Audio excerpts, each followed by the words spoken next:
Just a couple of miles from the pond is Disneyland. Either Maine or New Hampshire will be the happiest college hockey team on earth by night's end. There can only be one champion. For New Hampshire and Maine, one game will determine that champion. 60 minutes with everything on the line.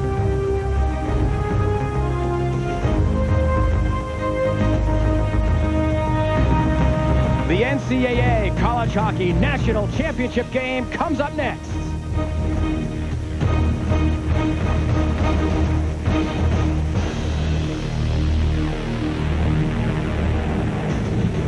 From the Arrowhead Pond in Anaheim, ESPN proudly presents exclusive coverage of the NCAA College Hockey National Championship game, Maine against New Hampshire.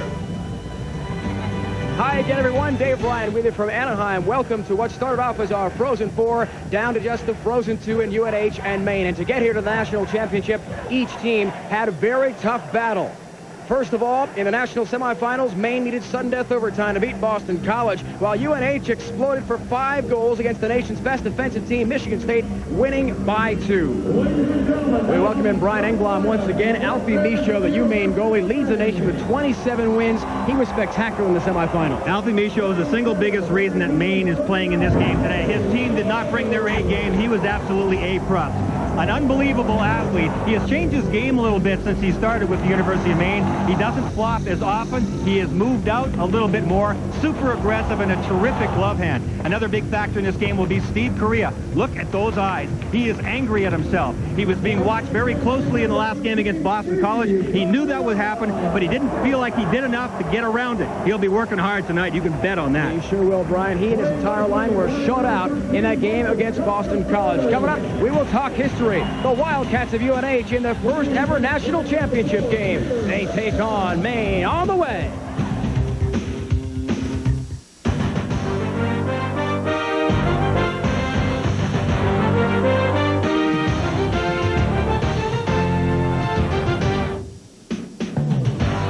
Welcome back, everyone, to the pond. Dave Ryan, Brian Engblom for UNH. Plenty of history to talk about. Their first ever appearance in the national championship game and their first ever Hobie Baker Award winner in Jason Krog. And, of course, his line must play great tonight. Krog, Susan, and Hadar were spectacular in the last game. Maybe the #1 line in the nation. Jason Krog is the main guy that makes them go. The leading scorer in the country, but what I really like about this line is the way Hadar and Souza pick things up when Jason Krog is being watched very closely, and that certainly will happen. He doesn't need much of an opening, as he shows right there. He can score goals from anywhere, but look at Souza's hand. That's the second goal that he scored in the last game.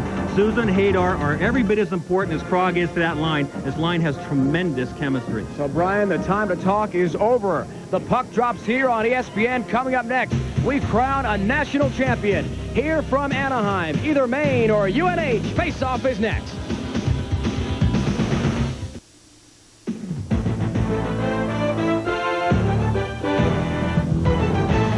ESPN's exclusive presentation of the NCAA Division I Hockey Championships is brought to you by Mailboxes, etc., making business easier worldwide. And by Valvoline. You can always tell the guys who use Valvoline.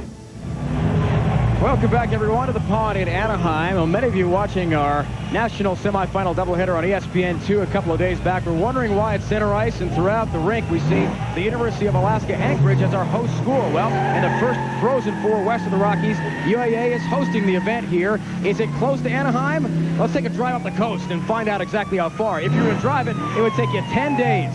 76 hours, over 3,400 miles. Brian, is that you driving? Watch out there. All the way up to Anchorage, host of our event here, and they've done a fantastic job in making everyone feel very welcome. The UAA Seawolves, a powerhouse hockey team in the west and north. Driving like that only take you about 45 minutes to get there, Dave. LaRose and the Korea line, along with Gustafson, will start. And at center ice, a quick shot coming from the blue line. Steve Correa told us he was angry yesterday, wanted to produce some more. Here's LaRose behind. The cage trying to go right in front for Gustafson. No points for the top line in their 2-1 sudden death overtime win against Boston College here on Thursday. Game you saw on ESPN2. Fifth head-to-head meeting this year, and here is Correa. Steve Correa across the line, had it chipped away at the last moment. And at center ice, it comes free. Here is Jason Krog, the Hobie Baker winner, his first shot. And Michaud covers up with a good save. The neutral zone will be really key in this game. How much room there is for the top lines in particular will mean an awful lot. Dick Umili's group practiced really hard yesterday. I was a little bit surprised. A lot of speed, a lot of tempo, game situations, 2-on-1s, and their down low play inside their own zone, and then the transitions to the breakouts. Those are the things that they're going to be looking to do here in this game here tonight. Their record and what got them here so far into this national championship, the first time they have ever been here.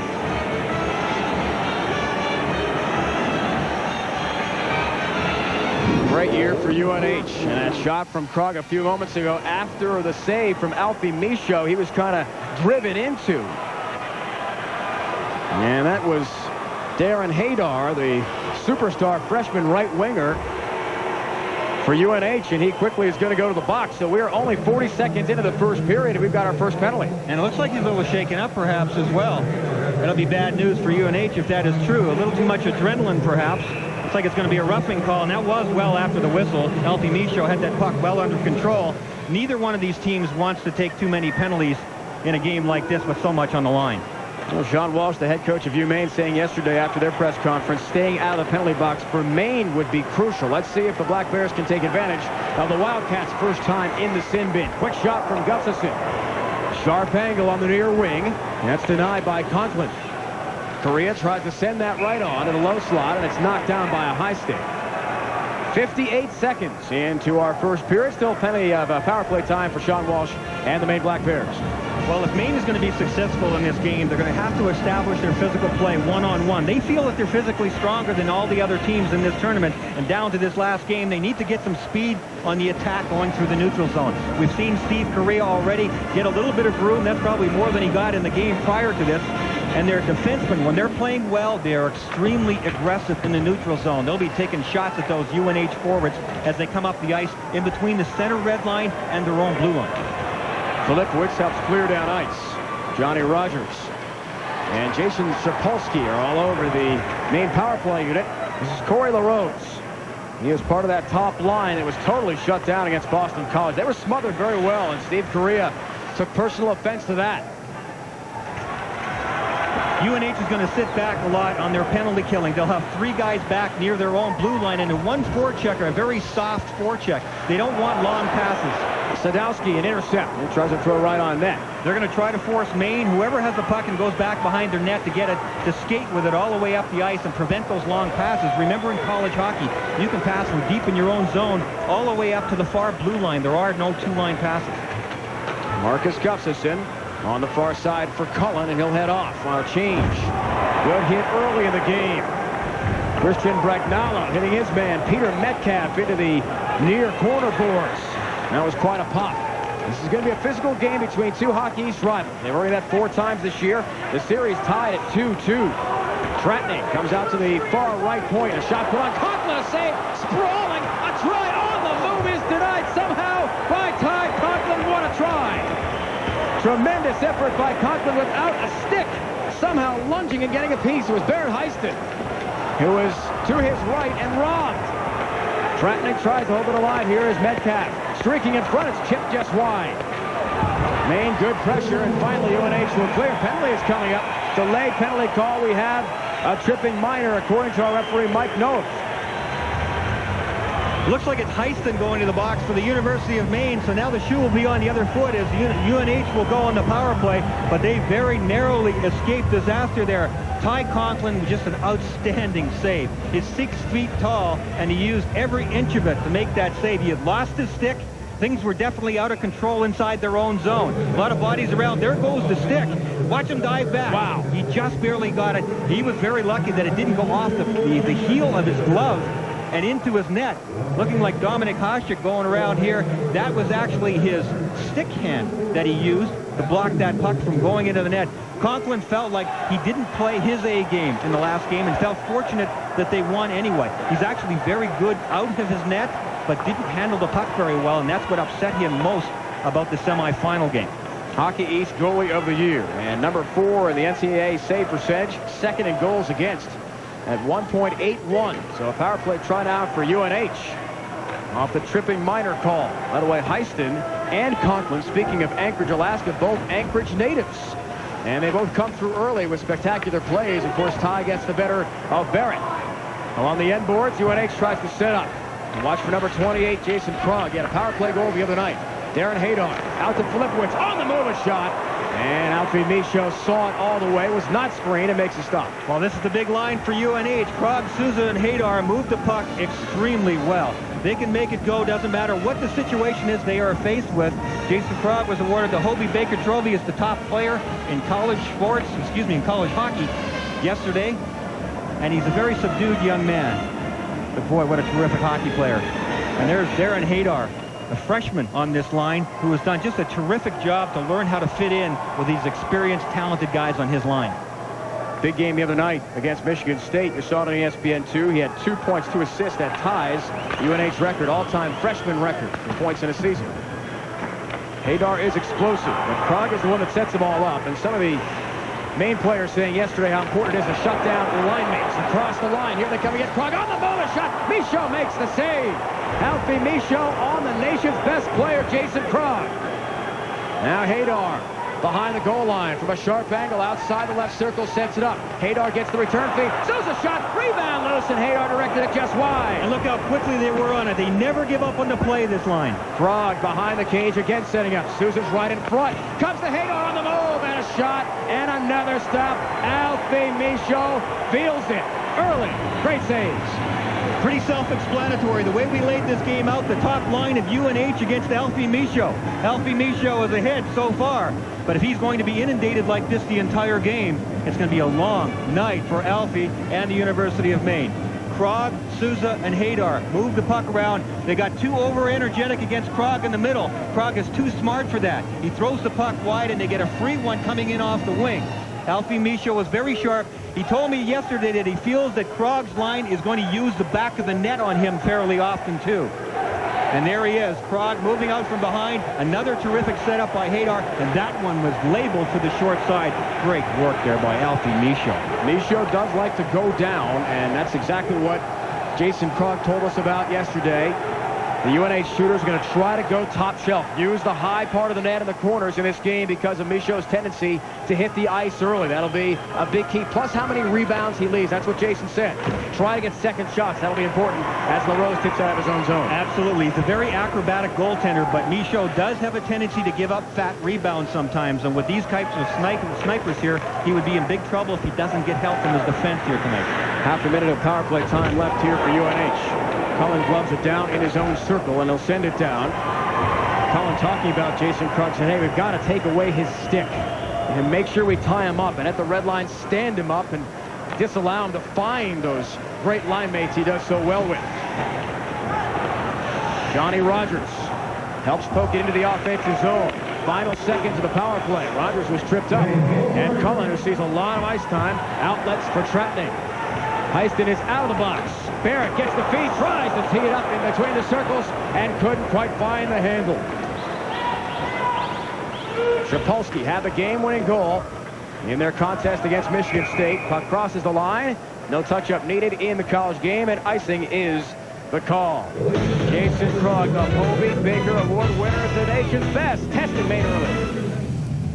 UMaine goalie Alfie Michaud in their game Thursday against Boston College, 35 saves, 36 shots. He had 16 stops in the second period, and BC had all those power play tries. 4 power play attempts. They only scored 1 time on him. A tremendous year for Alfie Michaud, single-handedly keeping them in that game against the Eagles. Real laid-back kid, isn't he? We had a good chat with him yesterday. He says, I remember every goal that UNH has scored against me this year. These two teams have played each other 4 times. They were 2-2, their records. Alfie said 5 power play goals went in against them. He means to shut these guys down any way possible here tonight. Anders Lundback, A.J. Begg are paired together on the blue line here for Sean Walsh. Ben Guite, Nico Dimitrakos, and Dan Kerluck. Very effective line in a victory over BC 2-1 on Thursday. Sudden death, OT, game winner, scored by Bobby Stewart. The team is without Brendan Walsh in their lineup, one of their best defensive forwards. He badly re-injured a leg problem he had prior in the season. He actually cracked a kneecap early in the year. That blast is sent wide. and re-injured it the other day, so he is out, and that means Bobby Stewart has got to change around. He'll now play center, and Magnus Lundback is in for him. Yeah, that's unfortunate for Brendan Walsh. He's a big part of their team. That cracked kneecap, but unable to play in this finals. Very disappointing for him. Whistle stops play. 14:03 to go here in our first period. How excited are fans back in Durham, New Hampshire? Well, on Thursday night, they had a big bonfire on the main street. They had to shut the street down. And a couple of frat houses used projection TVs and projected the game onto the outside of the frat house. I am loving that. That is just outstanding. Way to go, guys. Dave, I could just imagine passing motorists saying, "Hey, Harry, look at that. They definitely get ESPN 2 at that house." It brings a whole new meaning to the phrase. Jason York really went upstairs on the goaltender that time. Boy, you had that one ready, didn't you? But the atmosphere and the intensity is fantastic. Oh, yeah. We have pep bands here in the stands at the pond. The fans have been just tremendous with all the excitement surrounding the game. And UNH sent a lot of people here across the country. Each campus more than 3,000 miles from the pond here in Anaheim, and a large contingent. More than 80% of the fans in that second game we saw UNH Michigan State were from New Hampshire, cheering on the Wildcats. Trapolsky is 6 game winners. He is number 10. Had the game winner against Michigan State in a beautiful feed from Jason Krog. Heiston tries to catch up with it at center ice. Can't quite find the handle. And Michael Souza moves that back to Filipowicz. Tries to find Krog on the move. Here's Doug Janik. Freshman defenseman and national team member from one of the U.S. developmental teams. Very talented young player. Also can contribute on offense for UMaine. Now quickly across the line again, Souza, who's got the size as well. He was tremendous in the victory over Michigan State here on Thursday. 2 goals, 2 assists, 4 points. He had a great game. This line is good down low or on the rush. Krog for Souza. Comes right to Steve O'Brien, the co-captain, senior defenseman. Down low, Souza tries to tuck it in short side. And Michaud is up to the task for a save after the play. Haydar is dumped down to the ice in front of the UMaine crease. 12:47 to go here in the first period. Sean Walsh has won a national title before. He wants his second here tonight.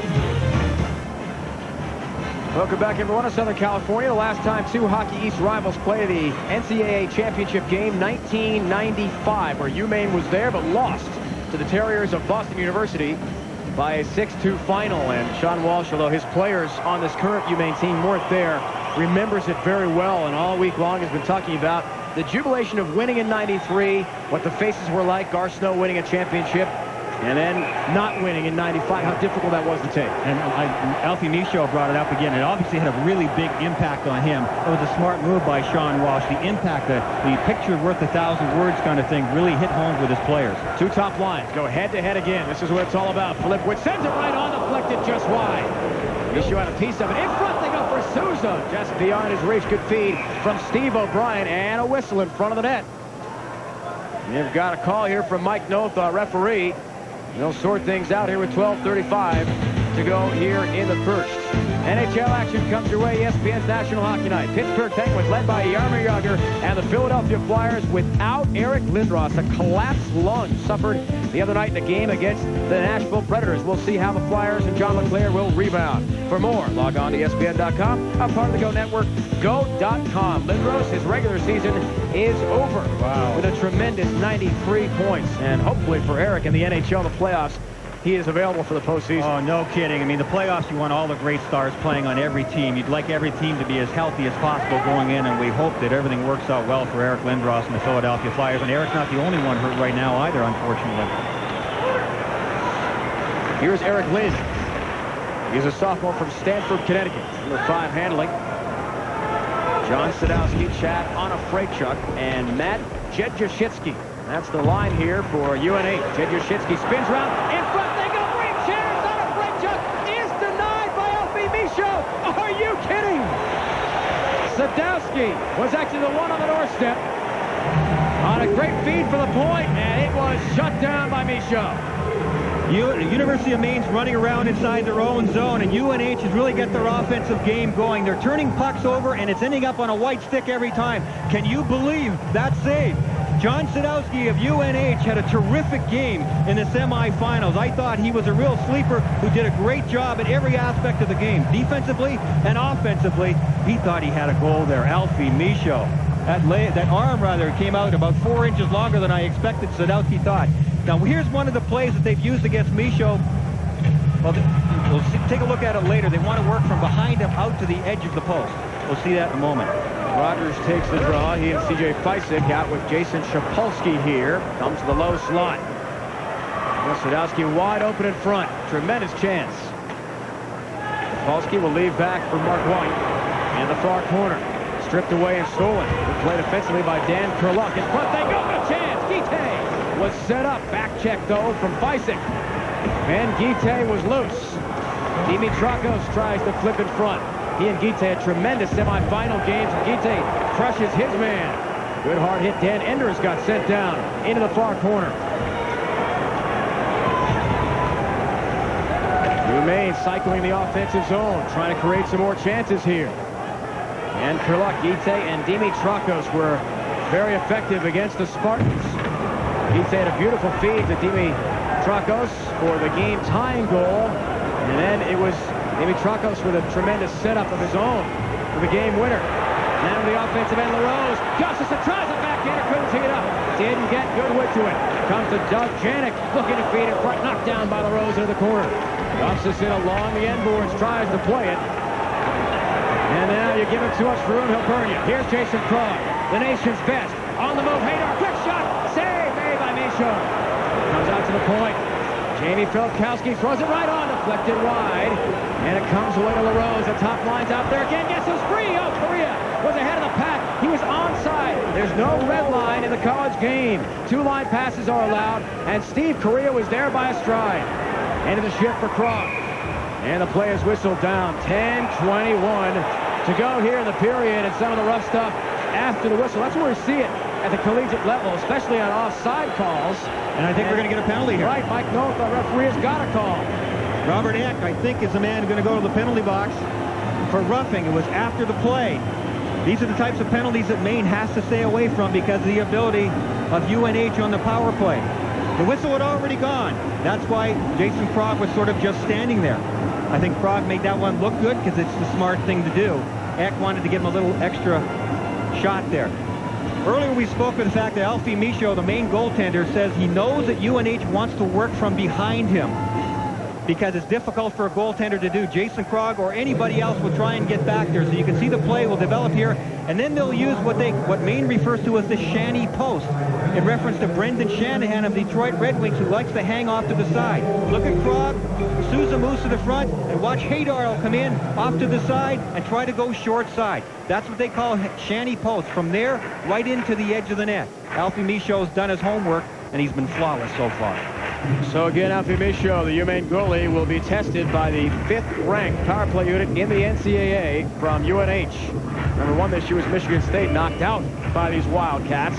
Against the Spartans, 1 out of 3 with a man advantage on Thursday, and the 1 goal was scored by Jason Krog. What I liked about that last sequence, Dave, is that UNH had some great scoring chances. Michaud makes big saves for Maine. Maine comes right back, and you see Correa trying to bust up the gut for a breakaway.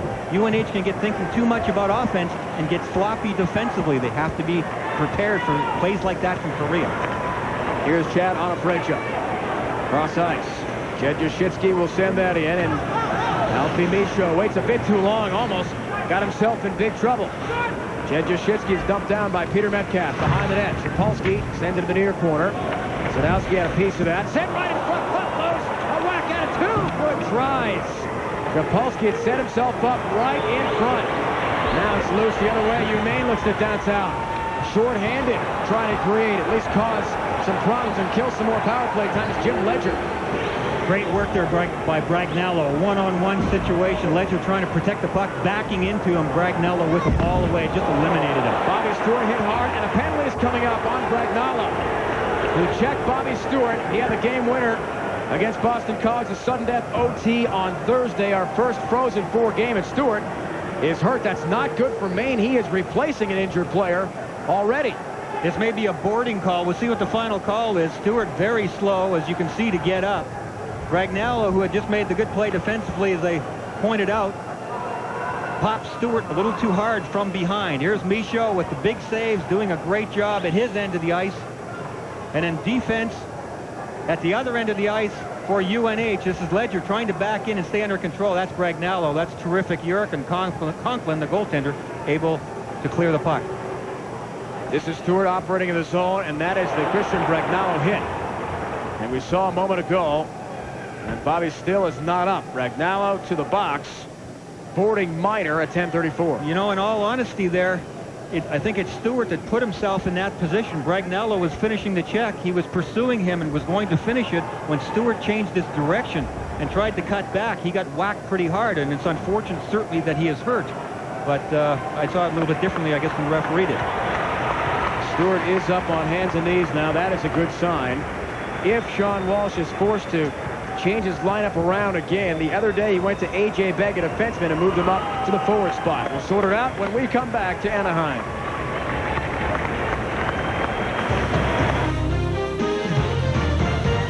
Here's a look at the last play where Bobby Stewart got injured. This is where he tried to cut back and where Bragnallo came across and finished off the play. He did hit him pretty hard, and it was from behind. That's what drew the penalty and got the referee's attention. 3 big goals in the postseason for Bobby Stewart. His coach, Sean Walsh, calls him Mr. March because he comes through. He had that enormous game winner the other night to send them into the national championship game. So hopefully for Maine, he is able to stay in the lineup. That would be a disastrous loss. 53 more seconds. We are 4-on-4, and then a power play after that. He'll come up for Maine. Watch out for Souza and Krog on the line again here on this 4-on-4 situation for the next 38 seconds. They've had a lot of ice time already, haven't they? We've seen the 28, 20, and 7 out there whenever possible, it seems. Scoring chances, New Hampshire looking good. Maine has not had a lot of pressure at all so far. Conklin slipped just wide, and a delay penalty is coming up again. Good effort in the offensive end by Anders Lundback, who drove all the way down ice, and a cross-checking minor from Mike Noth, our referee. Yeah, this time it's Souza going to the penalty box. So now a big situation in favor of the University of Maine. In 25 seconds, it will become a 5-on-3, and the face-off is down in the University of Maine's end zone. Excuse me, UNH's end zone. So face-off will be very important here. John Walsh said to us yesterday, we have absolutely got to stay out of the penalty box and keep our heads in terms of the bad penalties that can really kill you. And Dick Umili's team is in a huge hole now. Someone trying to break the ice. Scoring chances have been in favor of UNH so far in this game. They created some pretty good stuff. Alfie Michaud has bailed out University of Maine again, time after time. Now is a very important point in this third period, and perhaps we'll look back at the hockey game and say it was huge all the way around. 4-on-3, and then it'll be a 5-on-3 here from Maine. 25 seconds of a 4-on-3. Korea out there along with Ite, LaRose, and Cullen. Face-off is won by Maine. This is David Cullen. Cross-ice play. LaRose ripped it just wide. He's got a heavy shot from outside the circle. Steve Korea, the right-hander, will play on the left wing here. Loves to camp out in that left circle, and it's poked away. Good defensive play. On a break, Chuck will send it all the way down ice. They'll be looking for Steve Korea because he's so good at moving in from the face-off circle on the left side, going to the net. They set up for him. He's perfect timing on rebounds. They will shoot from everywhere here, looking for Korea to get the stuff around the net. It's a 5-on-3, and it's poked away. Great defensive effort again. Steve O'Brien, the co-captain for UNH. LaRose tries to hold it in. O'Brien absolutely crushes it. Feed to Korea inside the circle. Couldn't pull the trigger. Cullen keeps it alive. Slap shot. Set by the rebound. Loose Ite. Couldn't find the handle. Filipowicz tries to clear. Out to the left point. Cullen cross ice. LaRose on the move. A big try. Stop a stick play from Conklin behind the net. Again, Maine sets up. Charging right in and set just wide. Another good opportunity for Maine. Dimitrakos that time. Corey LaRose sends down low. Dimitrakos tried the backdoor cut. And Steve O'Brien clears the zone. UNH just barely clears it this time. When you're 5-on-3 short, you have to, if you get a chance to touch the puck, you have to get it out of the zone. They did not the first time, and it almost cost them. One penalty clears. 5-on-4 for the next 31 seconds. Matthias Tratnik tries to get the return pass. He will. Looks the fire and fan on it. LaRose at the point. Good play to keep it alive for Cullen. Sends it cross ice looking for Tratnik. Couldn't find the handle. LaRose had it broken up by Bragnallo, and Christian clears down ice. Good job there by the UNH defenders. Maine had a couple of chances to move the puck around the outside and get those defenders moving a little bit more. They tried to go against the grain and lost possession. Metcalf for Gustafson on the move. A snapshot inside the circle. Conklin, a great save. Marcus Gustafson had some heat on that snapshot. And the penalty is cleared. They kill a 4-on-3 and a 5-on-3. And UNH sends down. Janik for Metcalf. No one home cross ice. Comes to the center of the ice for Heiston. And we've got an interference call again from Mike Noth. With 6:30 to go here in the opening period. Another power play on the way. Well, I think it's going to be an interference call against the University of Maine. A huge penalty kill by UNH. Now momentum will be very important. What you do after a situation like this. There's the interference call on Vitorino. But UNH killing that off. Now, which team will come forth? UNH obviously has a chance to go on the power play here, so it gives them a big advantage, and you know the big line is coming out. Great work there, walking out of the corner there by Dimitrakos, who was a really skilled freshman for the University of Maine. I really like the job that he did in the semifinal game as well. He talked to us yesterday about growing up in Massachusetts and what this national championship game means. He grew up watching Jack Parker's BU teams, and BC, of course, Harvard, all the great Boston area teams, and now to be here in the national championship game, just a freshman means so much to him. And Darren Hadar handles right there the other end of it.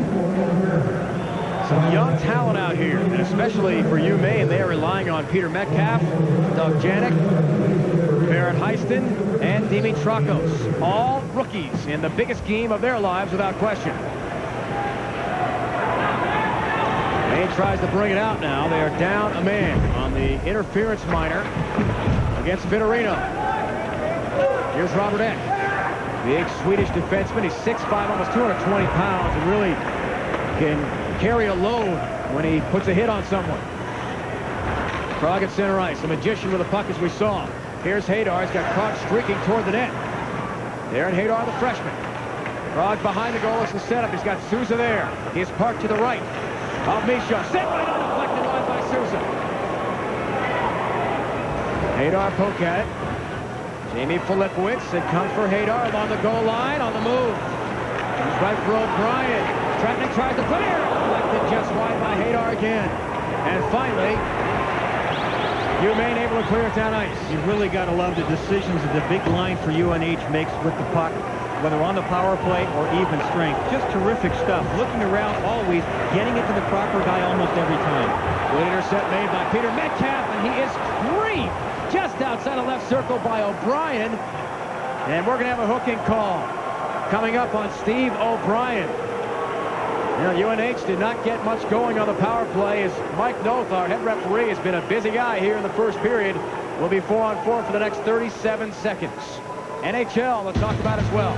On ESPN2, the playoff stretch drive is heating up, and the Deuce is there to bring you the best games. Tuesday at 7, the New Jersey Devils take on the Carolina Hurricanes. Devils lead the Atlantic Division with 91 points. The Canes lead Florida by 6 points, trying to win the Southeast Division and, of course, make the playoffs. Then on Wednesday, it is Boston and the Florida Panthers. Panthers battling for that playoff spot. For more, log on to ESPN.com, part of the Go Network, Go.com.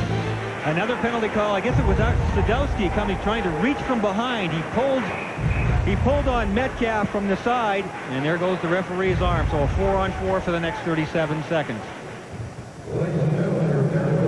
See plenty of that over the last few games here in Anaheim. 4-on-4 tries for first 4-on-3 with a couple penalties.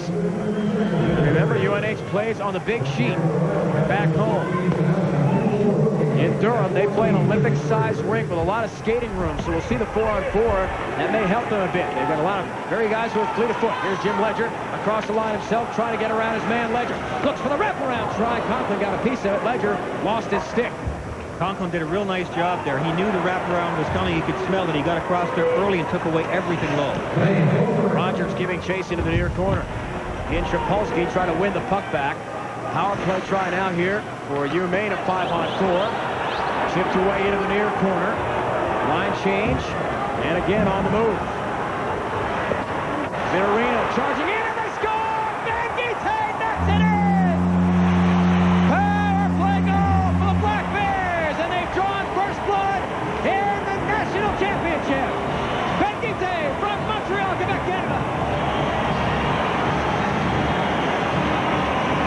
rebound was the story here, and UNH unable to get to it. Ben Guite, who was terrific in his last game, the semifinals, went to the net hard all night, 2 nights ago, does it again here. The rebound comes out, and he cashes in. UNH players are looking at the puck carrier going wide, and they don't pay attention to Guite going to the net. Vitorino is a man who simply threw it to the net. Coaches will tell you, without the puck, go to the net, good things will happen. Can't get any better than that.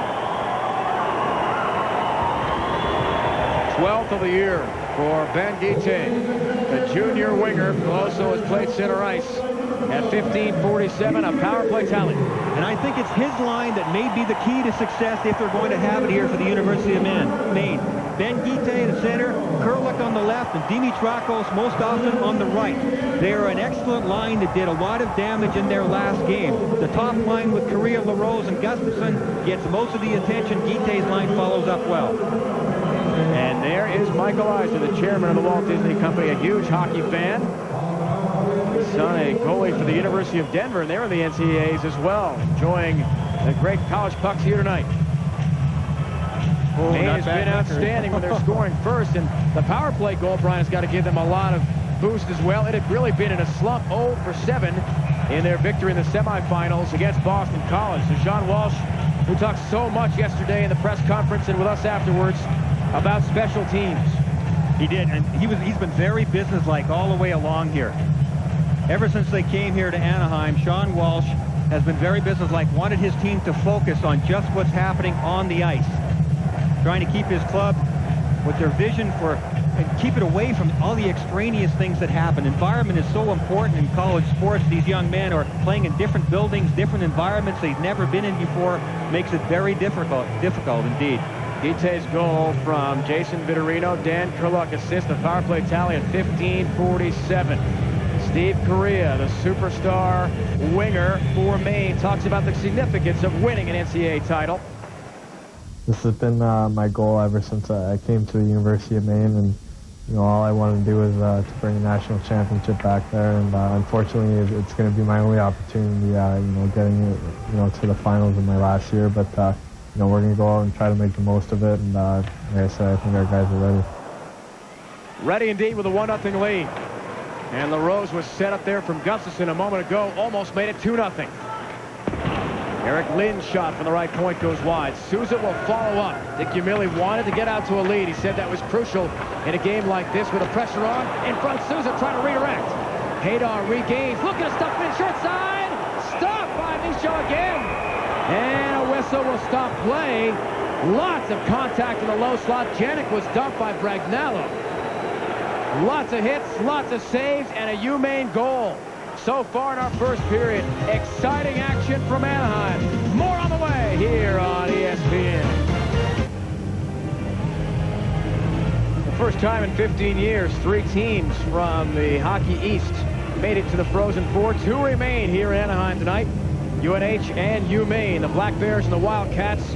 And Maine draws first blood. Ben Guite slapping in a rebound goal as he crashed the net. We saw him make a couple of beautiful acrobatic plays in the semifinals, almost scored in a similar fashion the other night. Absolutely, in a kind of typical Maine fashion, the way it's gone. Alfie Michaud giving him chance after chance. Okay, guys, you got another chance, got another chance. Get down and score one, and they did. A blast from the point as Guite takes the draw. Came off the stick of Jamie Filipowicz. At center ice, Dimitrakos tries to send that in. Intercept by Filipowicz. Dimitrakos lost the handle briefly. And Kurlik out there. Plenty of physical play as Chad Onafrechuk got smothered and steamrolled. One back hit him hard. Dimitrakos wins the puck along the far wall and is sent it all the way down ice. If it crosses the line, doesn't quite. O'Brien's got to play it. Would have been an icing call. Steve O'Brien to center ice. Again, the 2-line pass is allowed in this college game. That is an icing. With 2:51 to go here in our exciting first period from the pond. Coming up after the first period, we'll have ESPN News and the Taco Bell Intermission Report. Plenty of stories to talk about, of course. College hockey, the NHL, Major League Baseball starting up in a couple of days. Opening day is Monday. Well, the University of Maine feeling pretty good about themselves. They know their goaltender is on his A game. Alfie Michaud is the guy that pretty much single-handedly got them to this point by his incredible acrobatics in the semifinal round and early stages of this first period as well. Has given them every chance to get going in this game, and now they're up 1-0. Fourth time. Two teams from New England have made it this far. Quick shot. Gustafson on his knees off the face-off. Center Whistler to right at Ty Conklin, who made the stop. Sapolsky couldn't handle it. Here's Christian Bragnalo. Played there by Cullen. Spins away from trouble. C.J. Feisick on forecheck was all over him. New Hampshire and their coach, Dick Humilli, like to play a very aggressive style, especially through the neutral zone. Try to create a lot of turnovers and use their speed to wheel it up ice. And the puck has been in the middle of the ice a lot more in this game than the last game that Maine played. They played their first game as along the boards a lot. Across the line, Gustafson fired. He had a man wide open, two in the rows.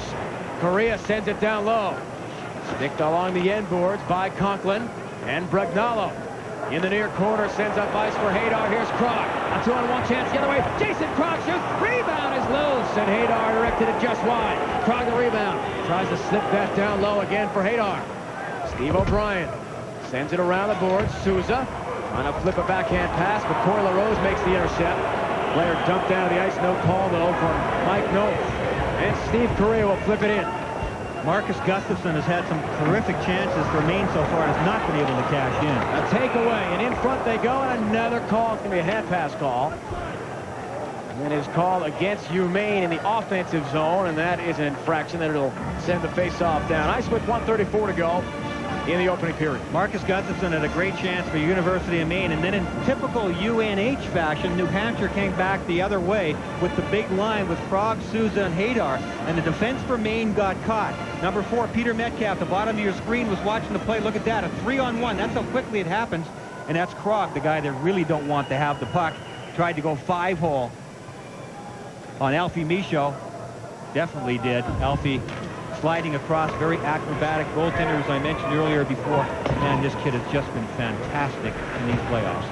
Marcus Lundback, who's filling in for the injured Brendan Walsh. Walsh is on the UMaine bench, by the way, because, as Coach Sean Lowe says, such an important part of the program, he couldn't possibly miss it. On a Freychuk in the corner, Janik tries to head him off with a pass. Chad on a Freychuk, and Sadowski will battle there. Robert Eck all over John Sadowski.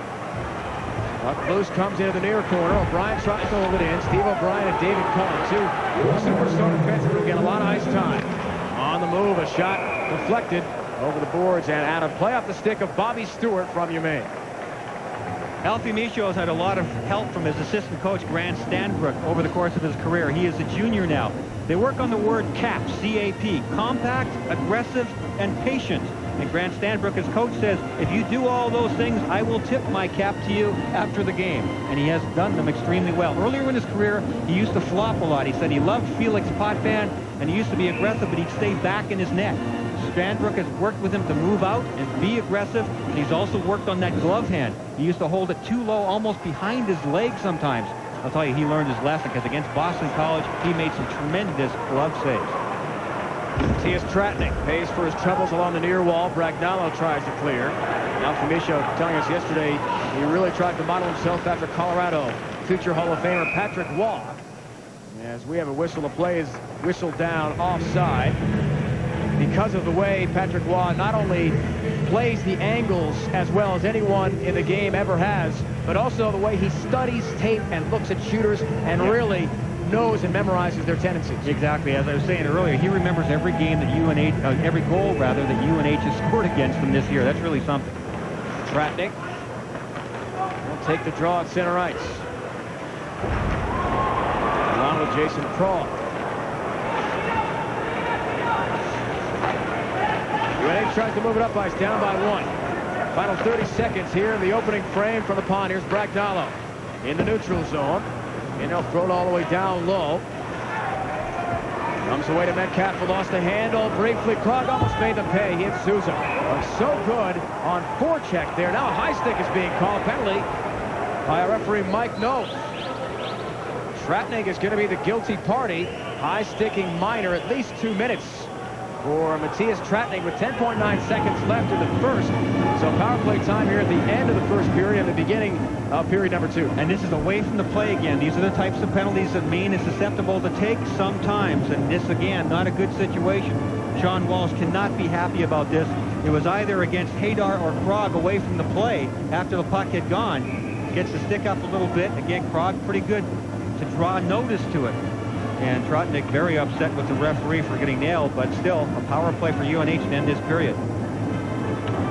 Well, Sean Walsh and UMaine has got to face Jason Krog, senior center, co-captain, already 4 power plays.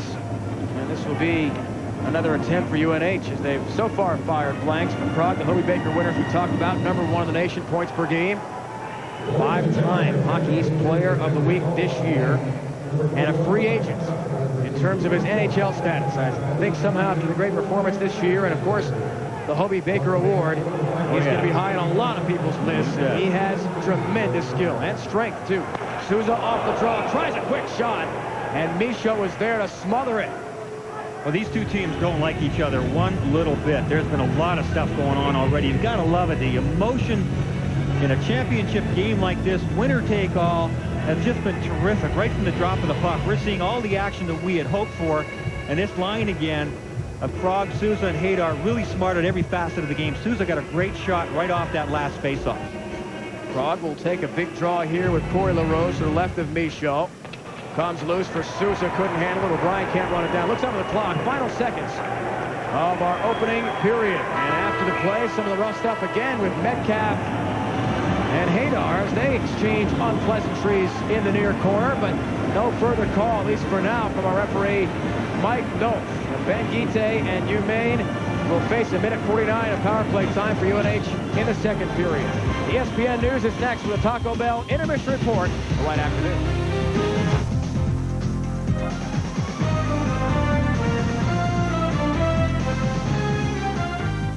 From the worldwide leader in sports, this is ESPN News. And hi, everybody. Brian Kenny here in the ESPN newsroom. A quick update for you before we send you back for the second period of the NCAA championship game. First up, an update from one of the biggest stars in the NHL. Well, the Philadelphia Flyers still reeling from the devastating news on Eric Lindros. Lindros, diagnosed with a collapsed lung, will miss the rest of the regular season at least, and probably more. The All-Star Center is still in a Nashville hospital. He'll be there until at least Tuesday. But Flyers coach Roger Nielsen says there are a number of reasons to be thankful. I think it was scary to the whole team when they found out, not just because it was Eric, any member of your team, and a collapsed lung sounds pretty serious. And I think it was lucky, too. I think it was the first time all year we didn't fly out after the game. We decided to, because it was so far to Boston from Nashville, that we'd hang over and go in the morning. And you know, had we been up in the air, that could have been even more problems for him. But there's good news today. The doctors feel that he's on the road to recovery. They filled his lungs with air now, and it's just a matter of getting his blood count back up. And so there's a good chance he will be ready in a couple of weeks for the playoffs. That'd be a remarkable recovery. Flyers playing today without Lindros, LeClaire, and Mark Recchi taking on the Bruins, and Byron Dafoe making things tougher. Making a save there on Rob Brindamore. It'd be tough all game. Later in the first scoreless game, Sergei Samsonov beats John Van Beesbrook. His 23rd of the season. Bruins up 1-0. Third period now. Flyers down 3-0, and they don't need this either. Steve Duchesne rammed into the boards by Jason Allison. Duchesne would leave the game, and the Flyers lose this one 3-0. Byron Dafoe with his 9th shutout this season. He stopped 24 shots. The win boosting the Bruins into a tie with Buffalo for the 7th spot in the NHL Eastern Conference. Devils and Penguins, a little more hockey, second period, scoreless. Devils coming in, Jason Arnott here, stopped by Jean-Sebastien Aubin, but Arnott on the rebound, his 5th, 1-0 Devils up on top. Still in the second, 2-1 Devils. Aubin is there, and again, beautiful save. He had 29 saves in the first 2 periods. Later, here's Jaromir Jagr. Watch this closely, one hand. Got it. Beating Chris Terreri, 3-2 Devils. Later in the third, still 3-2. Penguins trying to clear, but no. Dave Andrewchuk coming in. Hey, Sushi scored. Second of the game, 14th of the season. Devils beat the Penguins 4-2. Devils outshooting the Penguins 40-18. Jagr with his 40th goal of the season, but Pittsburgh hasn't won in its last 6. New Jersey now just 2 points behind Ottawa for the #1 spot in the Eastern Conference. Stars and Blues, the return of Brett Hull. They're having some problems there. Look at this. They broken. Put some tape up there. Nothing but the best for these guys. 4-on-4 in the second period. Here's Hull. Brett Hull against Grant Fuhr. Hull. He shoots, he scores. Fuhr say, what happened? Tied up 1-1. Hull's 29. Third period. Blues up on top 3-2. Pavel Demitra already with a goal. Comes up. Demitra in and nicely done. Got through. Pavel Demitra, 2 goals, 2 assists. Blues take it 5-2. Brett Hull's first visit to St. Louis since leaving the Blues for Dallas. He was greeted by a mix of boos and cheers from the sellout crowd. Dallas still needs 6 more points to clinch the President's Cup. Goes to the team with the best record in the NHL regular season. Taking a quick break right here. Maine leading New Hampshire in the NCAA championship game. A little hoop, and we'll get you back out to Anaheim. We're back right after this. Update for you in the NHL. Sabres and Canadiens. First period, no score. Habs on the power play. Saku Koivu in front. And Koivu got it there, and Brian Savage puts it through up top. Canadiens take a 1-0 lead. That's where they are right now. Second period, 5 and change left. Savage with his 12th goal of the year. Montreal has lost 3 straight games. Buffalo with just 1 win in their last 5 games at home. That'll do it from here. I'm Brian Kenny. Send it back out to Anaheim after this.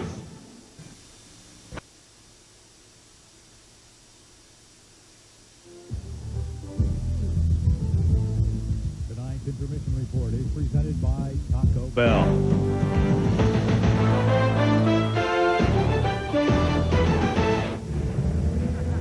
The 71st all-time meeting between these bitter arch rivals in Hockey East, Maine and UNH, the Wildcats and Black Bears. Heated confrontation thus far, promises only to get better in the latter 2 periods. Welcome back to the pond, everyone. Dave Ryan, Brian Engblom. Alfie Michaud, the UMaine goal, says he loves to model himself after Patrick Waugh of Colorado. In the first period, he looked like goal number 33 out there. He modeled himself after everybody in that period. He was absolutely fantastic. It was the goaltending and the penalties that were the story really in that first. Talk about the highlights, and Alfie Michaud came through. He had a big game against Boston College, making 35 saves in the semifinals. Let's wait over here. Yeah, he had to flop down an awful lot, I think more than he would have liked to, but he was just under siege at certain times. How he saved that one, I'm not quite sure. Maybe he isn't sure either, but he was just absolutely spectacular. Gave his team every chance, and then Maine did come back. Nice play by Vittorino driving wide, getting the puck to the net, and then Ben Guite finished it off. Everything's under control to this point, but the problem is for Conklin, he leaves that rebound out there, and Ben Guite gets to it. That's the difference in this first period. Both teams have to be aware, obviously, that there will be some penalties called in this game. Look at the saves for Michaud. 6 rebounds. He does have a tendency to give rebounds out, but he has snuffed everything out and done everything just completely. Numbers through 1 period of play. His scoring chances was pretty good for UNH at 14-11. Absolutely. I mean, inside the zone, I thought UNH did absolutely everything they needed to do. They moved the puck around well, but Michaud was a story. Second period. When we come back to Anaheim, it's a 1-0 Black Bear lead.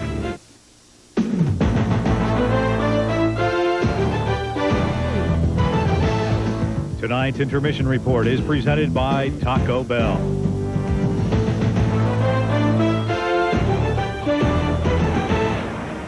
Welcome back, everyone, to the pond in Anaheim. And the sign that, unfortunately, they're folding up right now. It was great. We saw it a moment ago.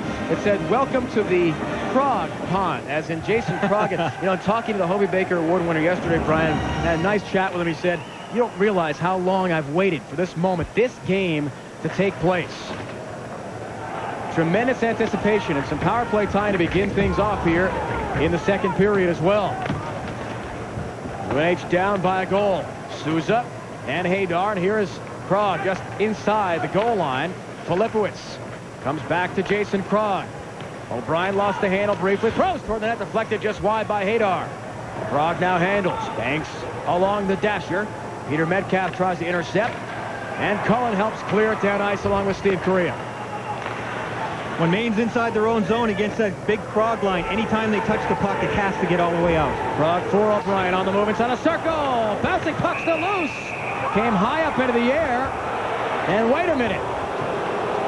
Being waved off by Mike Noth. It was tipped up and then went directly into the air in front of Alfie Michaud. We'll have to see the replay to sort it all out. A lot of action in front of Alfie Michaud. A couple of players pushing and shoving as well. And the whistle had definitely gone before the puck was actually inadvertently put into their own net by a Maine player. But Alfie Michaud had already heard the whistle, so I think he had given up on the play anyway. UNH players seem a little bit confused. Alfie Michaud not worried about it at all. But a lot of traffic in front of him. And it looks like there's going to be another penalty. I assumed there probably would be out of all this. Down low in front of the net. That extra pushing and shoving. Vitorino, I believe, the man in the penalty box, going for high sticking. Alfie Michaud trying to look around a series of players in front of him. Janik and Eck were getting into it in front of the net, but it ends up being a high sticking call that will put the UNH team up 5-on-3. Another critical situation in this hockey game. For the next minute 3, that is a 5-on-3 situation now for the Wildcats, who have been excellent at times this year with their power play unit. Obviously, they are so dangerous with the weapons they put out on the ice. Now a big test for them. 5th in the NCAA in power play efficiency, and right off the face-off, we have a violation that will send it outside the blue line. Yeah, Hadar had the stick knocked out of his hand, at least one hand, so he tried to scoop it along to his teammate Souza. You can't do that in the offensive zone, so the face-off comes outside. Hadar, just a freshman. We talked about his record-setting year already. Tremendous season it's been for him with 59 points, 30 goals for Darren Hadar. And he says he feels a lot better now. In the semifinal game, he said he had really bad jet lag. That does happen, Dave. It's not necessarily the day after you arrive. Sometimes it's 2 and 3 days after. That's when it affected Hadar. But he says he feels really well now, and he certainly showed it in that first period. He was scooting all over the place. 45 seconds left, 2-man advantage. Chance here for UNH to tie. Krog carries in, trying to set something up. Jason Krog along the end boards now inside the circle, still carries. Out for Filipowicz. He's got a rocket shot for the point. Here's Krog, very patient. Filipowicz on the move, big shot deflected, over the net barely by Hadar. Didn't miss by much. Souza sets up, on the move, shot. Stop made, Michaud. Outside the circle comes to Filipowicz. 14 seconds left, 2-man advantage. Krog shot. Nubbed it, didn't get much on it. Stopped inside the circle by a skate. Jason Krog setting up cross ice on the move. Souza's shot was denied. Comes to Hadar behind the goal line. 2 seconds left in the 2-man advantage. On the move, Souza's shot. Rebound loose. Hadar smothered by Michaud, and afterwards Cullen sends the youngster into the end boards hard. Alfie Michaud again comes through.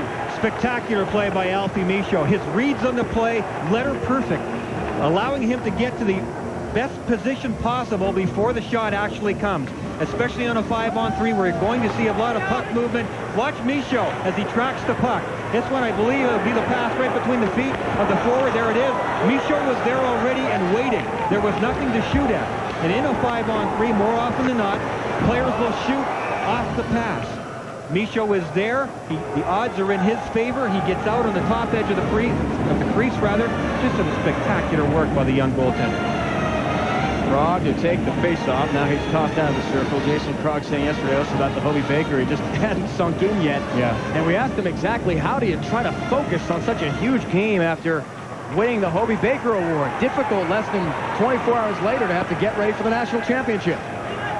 He is a focused individual. Yeah, he really is. I mean, this team, UNH underperformed last year in a very big way, and they did not want that to happen. You have to give them a lot of credit for being completely focused this time around. Souza tries to come free. Krog. And they feed cross ice for Souza. Hadar trying to set him up. He was spinning and couldn't quite get good wood on it. It's tipped over the boards out of play with 29 seconds left on the power play. Tomorrow afternoon, 3 o'clock Eastern on ABC Sports. Coverage of the Senior PGA continues with final round. Action from the tradition presented by Countrywide. The tournament was shortened to 54 holes due to, yes, snow yesterday in Scottsdale, Arizona. Going into tomorrow's final round, Graham Marsh 8 under par, a 3-stroke lead on Larry Nelson.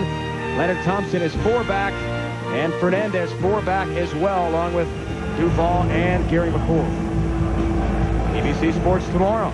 Exciting hockey here on ESPN tonight. And it's sent down ice again by UMaine and Bobby Stewart.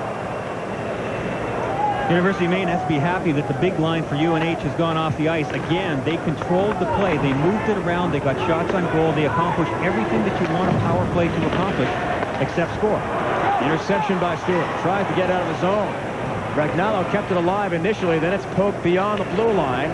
2 seconds left in the man advantage. And the penalty to Vitorino is over. The high-sticking minor killed off, and the kill off of 5-on-3. So mark that down as a key point of the game. Just 3 minutes into the second period, Korea now on the ice along with Gustafson trying to make UNH pay for unable to come through with a two-man advantage. Freychuk tries to lead at Jed Jerzitsky. He lost the handle, and LaRose will clear to center ice for Korea, who so far really has not seen a lot of open ice yet. We know he has the speed and great ability to handle a puck. Enders, the defenseman for UNH, playing very close to Korea. That's gutsy. That's what you should do. But when you have a guy with the speed of Steve Korea, you have to be gutsy as a defenseman to know that you can trust yourself to skate backwards fast enough to stay with it. C.J. Fysik, good move in the offensive zone. Couldn't quite keep the play alive, though. And it's poked free. He's out there with Johnny Rogers and Jason Shapolsky at center ice. LaRose tried to find the handle in between the circles. And it comes free to UNH and Eric Lynn. Intercept made by Cullen. Dimitrakos trying to find the handle. David Cullen moving. Cross ice pass. And a centering play went off a skate and went just wide. It was Dan Perluck set up. Perluck got it right back in the low slot. Trying to fire home. Dimitrakos scores! Nico Dimitrakos on the move. Makes it a 2-0 Black Bear lead. What a Frozen Four this freshman has had. Nico Dimitrakos has great hands, but David Cullen makes the play. Cullen will get the puck there at the point. The vision and the ability to make that pass, absolutely terrific. And the freshman Dimitrakos sees the hole, gets into it, and has it come to him at precisely the right time. He gets the pass and shoots it all in one motion. Conklin trying to track the puck, the path of the puck, gets across, but is surprised by the quickness of it. You could see he never got there and got set up completely. He was still in the process of moving his feet. Nico Dimitrakos, terrific hands, great finish. Are you kidding me? Just a freshman in the biggest game of his career. Making 8 goals, now 27 points. From Somerville, Massachusetts. A 5'11", 195-pounder is telling us yesterday how big this game was in front. Another stop, Michaud. Boy, a couple of good opportunities right on the doorstep. Ryan Cordero was there for UNH. Well, UNH coming right back after a goal. You have to do that when you're down the game. UNH has played well. Alfie Michaud has been the difference. Maine's up 2. Freshman Nico Dimitrakos, terrific hands, and he has the guts to pull off big moves in game situations as well. Thursday, on the winning goal, pay attention to what he does, moving the puck between his feet as he goes in the corner. Unbelievable stuff. He goes all the way around the outside, dumps it to the front. That was the winning goal that put Maine into this position. You got to have guts. You got to do it at the right time. There was nothing wrong with doing a fancy move like that in that situation, Dave, because he was deep 200 feet away from his own net, and it was in the corner. He pulled it off and got them here.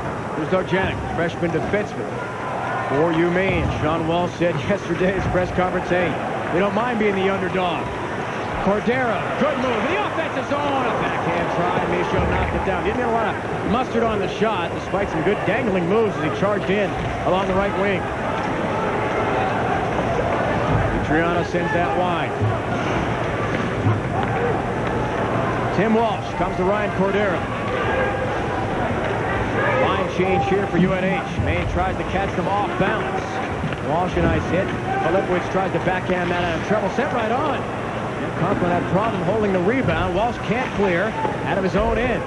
Barrett Heiston tries to hold it in, and eventually it's cleared down ice. In the regional playoffs, Maine, once they got a lead, especially against Clarkson, their defensemen became very active in the neutral zone. And they were just flying through there, taking runs at people. We'll see if they're that much confident, or that as confident as they were then in this game, now that they're up by 2 goals. Magnus Lundback, interception, tries to hit Bobby Stewart, streaking along the right wing. Lundback is in there because Brendan Walsh cracked a fibula in the game against BC. Re-injured a leg injury from earlier this season. Stewart tries to lead Heiston along the near wing boards. Comes together with Enders. On that attempted breakout by UNH, you saw Lundback step right up at his own red line there. He had all kinds of support, and they are being a lot more aggressive. They have improved themselves so much this year from last year. They have changed their game. They are better defensively. Look at the record, the change in the record from last season to this year. That's pretty incredible. The winning percentage, wow. Second best improvement in the NCAA. Denver was #1, and it looks as if they are starting to gain much-needed confidence, because Sean Walsh, I'm sure, was aware that in that first period, were it not for his man between the pipes, that these guys in blue would be down by 2, maybe 3. Drama and excitement. And also, Maine remembers well what happened at the end of the regular season with UNH. Now, the Black Bears won the first 2 games, played up in Orono. Then the last 2, with the Hockey East regular season championship on the line, a sweep by the Wildcats on the big sheet in Durham. So the Black Bears, talking about that yesterday with us, hey, they remember, and bitterly so. They want to get back at their rivals from Hockey East. Sent just wide. UNH went on to the Hockey East Tournament Championship game, lost to BC in overtime. But the Eagles are out thanks to Maine. Sent right on. Marcus Gustafson outside the right circle, nearly intercepted on forecheck. Souza tried to get free. He's got a lot of power, good stride. Hadar looking to poke that loose for Krog, and at center ice it comes to the near wing boards. David Cullen back into the UNH defensive zone. Off the far wall, intercept Marcus Gustafson. Had a great first period. Created some great chances offensively for UMaine. Gallo forgot his package there. And he tote the mail up. Hadar. Lost possession, hit against the far wall. Comes free, Dimitrakos. Nico Dimitrakos at center ice. Banks it off that far wall into the corner. Kurluck follows up along the end boards. And UNH looks to clear out to the neutral zone again. That's that solid line again for the University of Maine. Guite, Kurluck, and Dimitrakos, very effective at all facets of the game. Very good defensively. And their defense now playing very much up on the play. Much more difficult for UNH to bring the puck up the ice. Eck and Sadowski come together in the near corner. Robert Eck, he's got that strength we talked about. 6'5", almost 220 pounds. And one of the strongest defensemen on the UMaine roster. Really uses the body and the stick well. Good technique defensively. Filipowicz sends that to the right point off the skate there of Vitorino. Comes loose on a Frechuk. Cross-ice pass. Trying to get it to Sadowski down low. Sent just wide. Jen Kaczynski was wide open, and he couldn't quite find the handle to get it by Michaud. Now an intercept from O'Brien. Lundback sends that out to the neutral zone. On a Frechuk at the end of a long shift. We'll just get that toward Alfie Michaud. Here's Jim Ledger along the near wall. Tries to send that along the boards. Intercepted first, though, by Rogers and Mark White. Blasted around the boards himself. Less than 12 to go here. An exciting second period. UNH desperately needs a goal to get back in this game. Down by 2. Lundback. Wins with Magnus Lundback. One plays the fence, and in this game, one is on right wing. 11:35 to go in the second period. Alfie Michaud coming up big yet again. He had 27 wins in the regular season, most in the NCAA. Hi, this is Kurt Russell, and you're watching the NCAA Hockey Championships on ESPN. Go Black Bears. Go Maine. Go Korea. Win. Well, he's a Mets fan, too. Actor Kurt Russell here with his son Wyatt to his left, 12 years old. In the Los Angeles area, has been involved in junior hockey for a long time. You know that from your working with the LA Kings camps. And I talked with Kurt a few moments ago up here in the press box. He said, hey, we'd love to play for Maine because Kurt is a native of Rangeley, Maine, in western Maine, but his son is a BU fan. Uh-oh. How do you like that? No wonder he brought him to the game. Exactly. He was here yesterday videotaping Wyatt, taking all the drills with Sean Walsh's Maine Black Bears. Wyatt and a buddy got quite a treat yesterday to work out with the college stars here at the pond. Lundback tries to come free with it, instead at center ice. Here's Cullen, had that great pass to Dimitrakos. Cullen on the move, his shot was knocked down. Good play by Enders. He went down to block the shot. And it comes free to Ryan Cordero. Would move at center ice. Try to get that to David Bush. LaRose inside his own circle. Gustafson battles along with Tim Walsh in the near corner. Fourth line out there for UNH trying to create. Cordero dumped down hard. Hit by Peter Metcalf. Good centering play by Bush, trying to hit Walsh and Cordero. And it comes free the Black Bears. Corey LaRose. Good speed through the neutral zone. He crosses the line without much trouble. LaRose has got that rocket slap shot. We saw that in watching the regional games, and one time here tonight when he lets it loose. It's a thing to behold as Eck couldn't hold it in.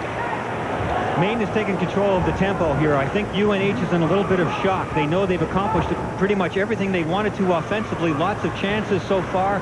Come away empty-handed and bang, bang, they're down 2-0. They've lost a little bit of their starts. They need to regain the tempo that they had throughout most of the first period. Three almost was able to break free beyond the reach of Darren Haydock. Remember, in that first game, the semifinals here at the Frozen Four against Michigan State, the top line of UNH had 9 points shut down here so far.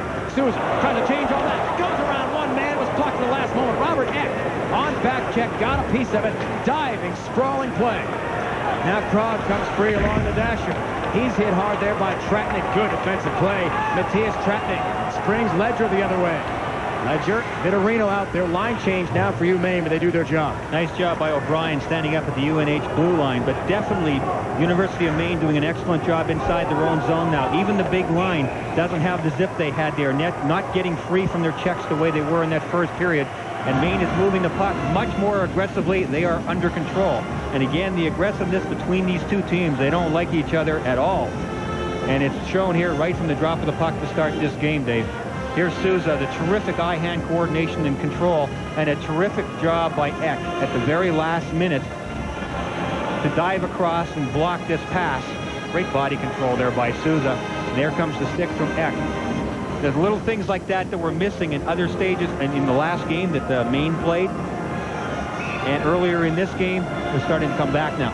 Junior Mike Souza, All-East Regional team, the second leading scorer on the team, and Dick Umile told us about that for their first game with Michigan State, what a key has been to the Wildcats. He had 25 points last year. This year, after 4 against the Spartans, 63 points for Mike Souza. That's a big reason UNH is back to the Frozen Four and now on to the championship game.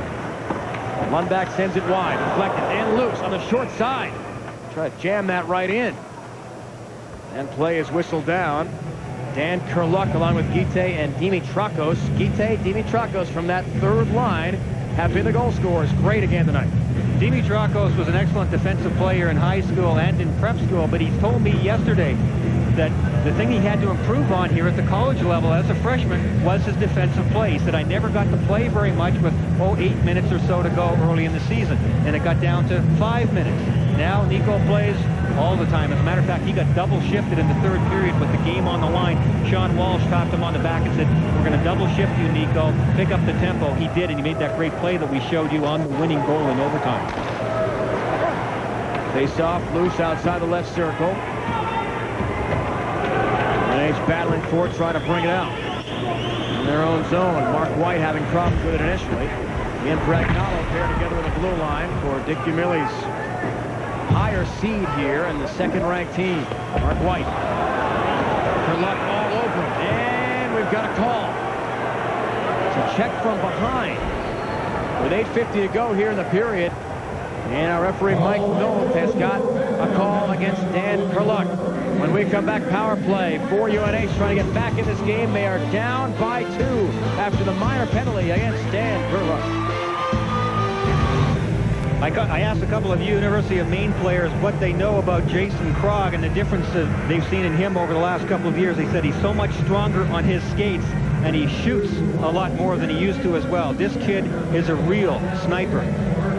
Goaltender Alfie Michaud said that his cutbacks, meaning when he fakes the drive wide and then shuts down and pulls back into the middle, either to make a pass or a shot, that's what Michaud really looks for as well. Jason Krog can do it all from anywhere.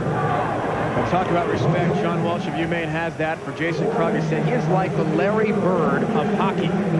He is such a tremendous thinker on the ice and dishes so well. And talking with the UMaine players yesterday defensively, what do we do? How do they try to stop him?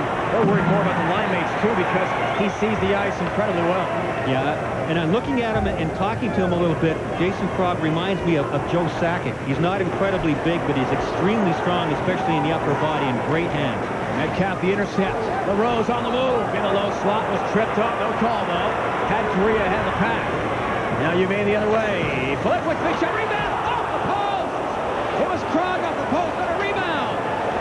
For the Wildcats, they come that close to making a 2-1 game. Again, the big line makes all the right decisions. They move the puck around. Filipowicz blasted it. The rebound came right to Krog, and he whipped it off the goalpost. Filipowicz leads Krog again.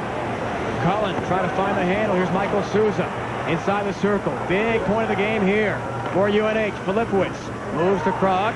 Outside the left circle, tries to flip it down low, and Cullen, a nice intercept, and he'll clear down ice. Good read by Cullen. David Cullen plays an awful lot. This second period is critical to him because he's a long ways from his bench. He'll play 30 minutes tonight. Some of his shifts get 2.5 minutes long. He can't get caught out there tired, especially killing penalties against the Krog line.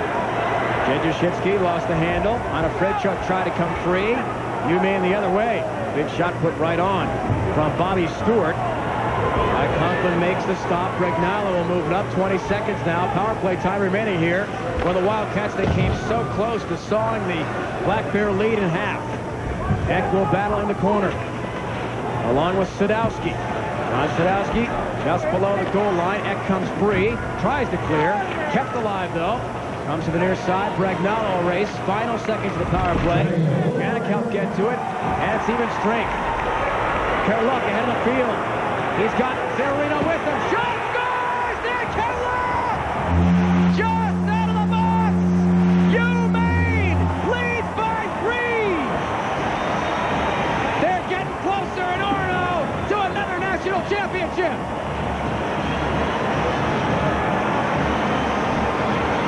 The end of the power play, you have to be aware of that man coming out of the box. UNH is not. Bregnalo gets caught off the ice. Kerluck comes out, does a terrific job on the 2-on-1. He's a left-hand shot attacking on the right wing side, so he has the option of a very good shot.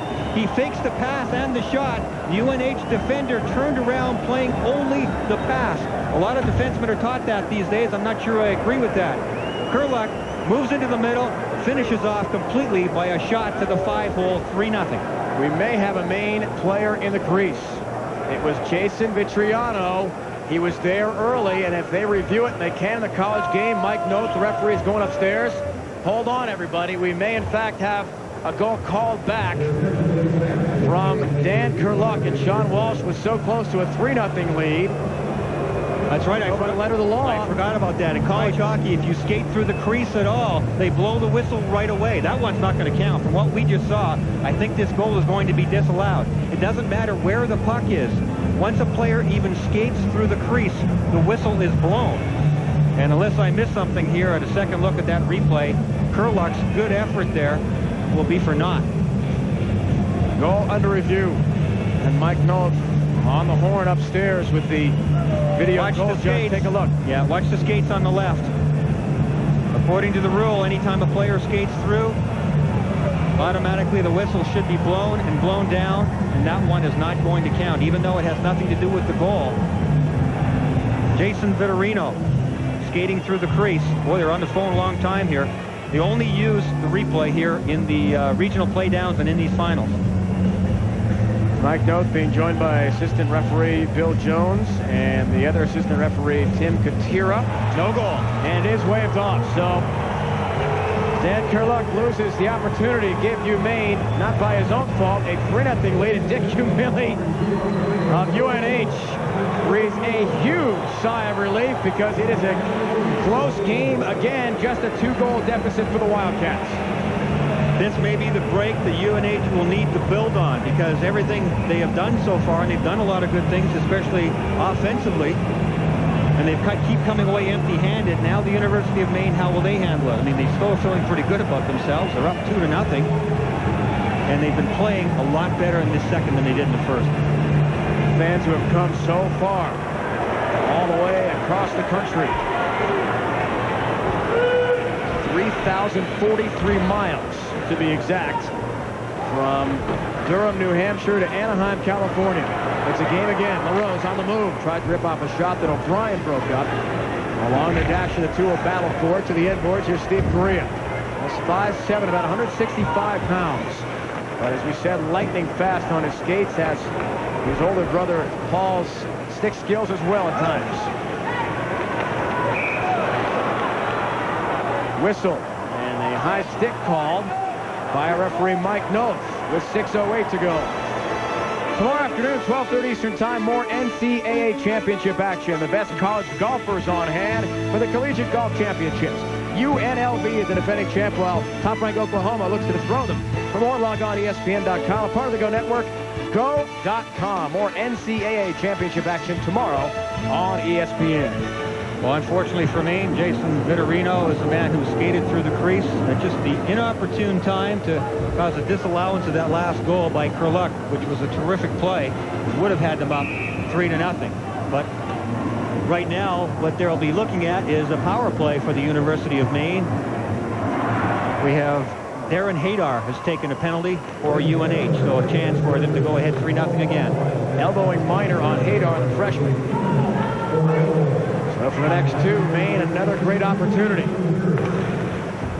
Heiston tries to take advantage. Comes out to the near circle. And again, Sadowski on the move, a blast from outside the blue line, and Alfie Michaud sees it all the way. Michaud saying yesterday, they can't control the 5 minutes in front or behind, just the moment at hand. Anna Freychuk got great train at center ice. He was hit hard and knocked down for UNH. Janik on the move, a shot, short side rebound for Heiston, and it's smothered up by Conklin. Heiston smelling blood there. He was waiting for that puck to drop out from between the feet of Conklin. Conklin did a good job to cover up, because had that one showed its face at all, it would have been in the back of the net. Freshman from Anchorage, Alaska. 12 goals this year for Barrett Heiston. Good killer instinct shown on this power play. Just a basic shot from bad angles, and there's Heiston. Where is it? Actually did get one rip at it before Conklin was able to sit on it.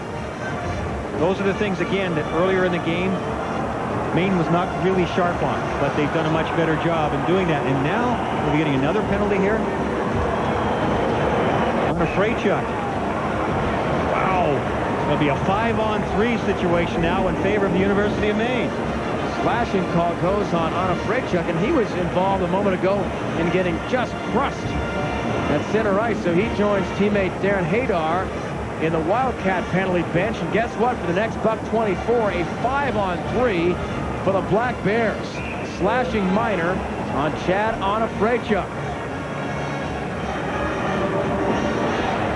A couple of guys not happy to be in the box at all. Anna Freychuk, the latest one. Doesn't want the camera staring him in the face. Moves it over. Now I think we got another penalty. Well, you can't even get the game resumed before Mike Noth, the referee, has got 4 whistles and arms up in the air. Let's try to sort this one out now at 5:27 left here in the period. Has to be an unsportsmanlike conduct penalty, I would assume. Metcalf, number 4 for UNH, now gone to the box. Oh boy. Almost the entire roster seems to be going into the sin bin here for Dick Umili's Wildcats. And you know Sean Walsh and Maine can smell the blood in the water. They are getting close. They'll have the 2-man advantage for 1:19. Well, surviving this point now will be absolutely critical for UNH. They're already down by 2 goals. This will be a 5-on-3 for an extended period of time. And they've got to regain themselves, both emotionally and physically out there on the ice. Out to Cullen. 5-on-3. David Cullen, the Rose, got that great shot for the point. Cullen shot deflected high and wide over the right shoulder of Conklin. They can't clear. LaRose cross ice for Correa. Steve Correa loves to set up in that circle. On the move, Cullen shot again deflected wide by Ben Guite. Cullen a dive to keep it in the zone, can't do it, and it's clear to center ice for LaRose. 5-on-3 for the next 53 seconds. David Cullen, defenseman, great stick handler for Steve Correa. He's got Gustafson set up down low. Guite there as well. Cross ice pass LaRose for Correa. Steve Correa lost the handle. It's cleared well by Steve O'Brien. Correa slowly sneaks in from that face-off circle on the off-wing side. They are looking for him constantly to make that play. Obie Baker finalist, one of the 10 best players in the nation this year. Here's Corey LaRose. Across the line, thought about that big shot. Final lead, Guite down low. He has one of the 2 goals in front for Correa. Deflected wide and comes out to the point again. Cullen on the move. Dave Cullen trying to force it down low. Gustafson will spin it along the sideboards. Comes out for Dave Cullen again.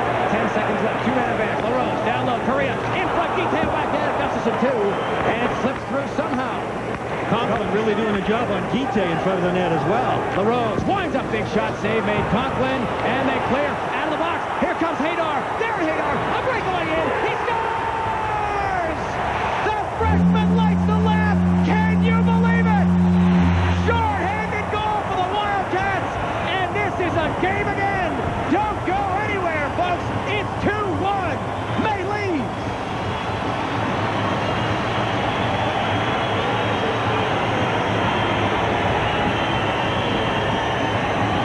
Darren Hadar, freshman with terrific skills and the presence of mind to come out and get free right out of the penalty box. Goes high on Alfie Michaud. Michaud's been going down a lot in this game. He tries to take away everything low. And Hadar comes in, measured it. You can see he's got a ton of time. That's terrific hands. Unbelievable for this young freshman whom I talked to yesterday, was calm and composed and full of confidence, and UNH breathing a huge sigh of relief, saying, hey, that guy in goal is not invincible. 31st goal of the year for Darren Hadar. Hockey East Rookie of the Year. He has now broken the freshman scoring record set back in 1975 up in Durham by Bobby Miller. Another point for Hadar, and again the new mark in UNH history. There was a critical point on the original shot by Maine on Conklin. Conklin makes the save on the shot from the point. Watch this and watch the rebound. It comes out a long ways, but UNH gets to it. And both Maine defensemen, so focused on trying to score goals, forgot about the guy coming out of the penalty box, and it cost them in the biggest way possible. Boy, you're right. Talked with Hadar yesterday. He was so loose about how big this game was. Just a freshman. Soft hands. That is terrific. With a great speed, the coaches have nicknamed him the Flea because he moves so quickly and bounces around. That time he bounced out of the box and got ahead of the pack for a breakaway goal. Michaud could do nothing there. There's a penalty being called here, a bench minor against Maine. Now coming up on ESPN, Sunday Night Baseball starts its 10th season for the Colorado Rockies against the San Diego Padres. It's MLB's first game played outside the U.S. or Canada. Jim Leyland begins his tenure as manager for Colorado. And big game from Monterrey, Mexico. Tony Gwynn and the Pods defend their National League title coming up tomorrow night. There was a big delay after that goal was scored. Sean Welsh had his players all over at the bench, and it results in a penalty. I don't know if it's a bench minor or not. We haven't heard the call yet. I assume it must have to be because it was called so long after the fact. No players went to the face-off circle right away. Walsh was very animated. The referee stood across the other side of the ice. Next thing you know, a Maine guy in a penalty box. It's Kerr Luck. And we'll see what the call is. 4-on-4 for the next few seconds. Shot put right on.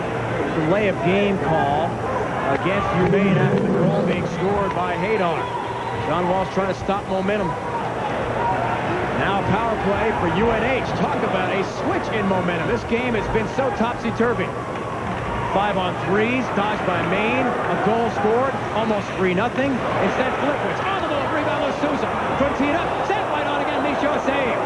They can't clear, set just wide. Down low again, they work it. Flipwitz on the move, a shot. Rebound comes right to O'Brien. Couldn't find the handle at the right point. Jamie Flipwitz has the big shot, sends it on. Souza trying for a rebound, Janik can't clear it away. Again, it's Hadar. Sharp angle is tripped up by Janik, and he got crushed. Hadar was hit hard and smothered, and it's cleared down ice. The action fast and furious. I guess the University of Maine has been called for an illegal line change because you only have a certain amount of time once the referee signals to put your lineup out after a whistle, after the goal in this case, and Maine didn't do it. Hadar free again, tries to snap off a shot, saved by Michaud. We had Jason Krog right there with him. Out to the blue line and cleared down ice. Peter Metcalf, a stop he will change here, or at least get back. Not take a chance defensively to try to pinch in on the play. 15 seconds power play time left. On the move, Jason Shapolsky along the near wall. Metcalf tries to clear. Shapolsky, a good move to keep it alive. And Jim Ledger comes free. At center ice, he'll send it all the way down. Final seconds of the bench minor, the delay of game minor call against UMaine. They have cleared the penalty. We're even strength 5 aside again. Less than 2 minutes left. Exciting second period. Vysick will follow up along with Begg. Into the near corner it comes. Johnny Rogers sends it around the boards again. UMaine tries to just get it out for the Rose. On the move, looking at spring career with that great speed. They almost got it to him just by a stride. He was behind the play, not by much. It was Turluck trying to get it there. Steve Correa battling there with Onofreychuk. At center ice, they work it again. On the move, Onofreychuk, and Jędrzejczyk down low. They couldn't pull the trigger. His stick was held up at the last possible moment. LaRose tried to pick it free. Enders lost possession. Matt Jędrzejczyk across the line, thought about pulling the trigger himself. Then he centers. Bad chat on a Onofreychuk, cruising in, but he couldn't find a hand. Steve Correa to move himself at center ice. Big hit there. And Gite ended up getting hit hard and coming down to the ice hard, and now we've got a whistle. 54.9 seconds remaining in a thrilling second period from the pond. It's a new game, 2-1 UMaine the lead. Steve Correa made an outstanding play on his last shift. He was a little bit fortunate that he did not get a penalty as UNH went to the net. Stop it right here. There's Correa right there. He will come back to the net and make just a huge play. Go ahead and roll it. Under pressure, he's yanking. He pulled down Onofreychuk and helped save a goal, possibly, for UNH. So Steve Correa contributing at both ends of the ice. He still has had not very much room to work with in the offensive zone, but he came all the way back to his own net to save one there. Look at the shot numbers for UNH. 35. 19 in the second frame. There's 50 seconds left. Sean Walsh, the UMaine coach, telling us what a great work ethic Correa has and what a tremendous defensive player he's become. Not just the blazing speed and amazing hands. He works as hard as Paul did when Paul was in Orono for his Hubby Baker winning year and, of course, the national championship in '93. Guess what? The busiest man on the ice, Mike Nokla, referee, has a tripping minor call with 35.3 left. Another penalty coming up against the Wildcats.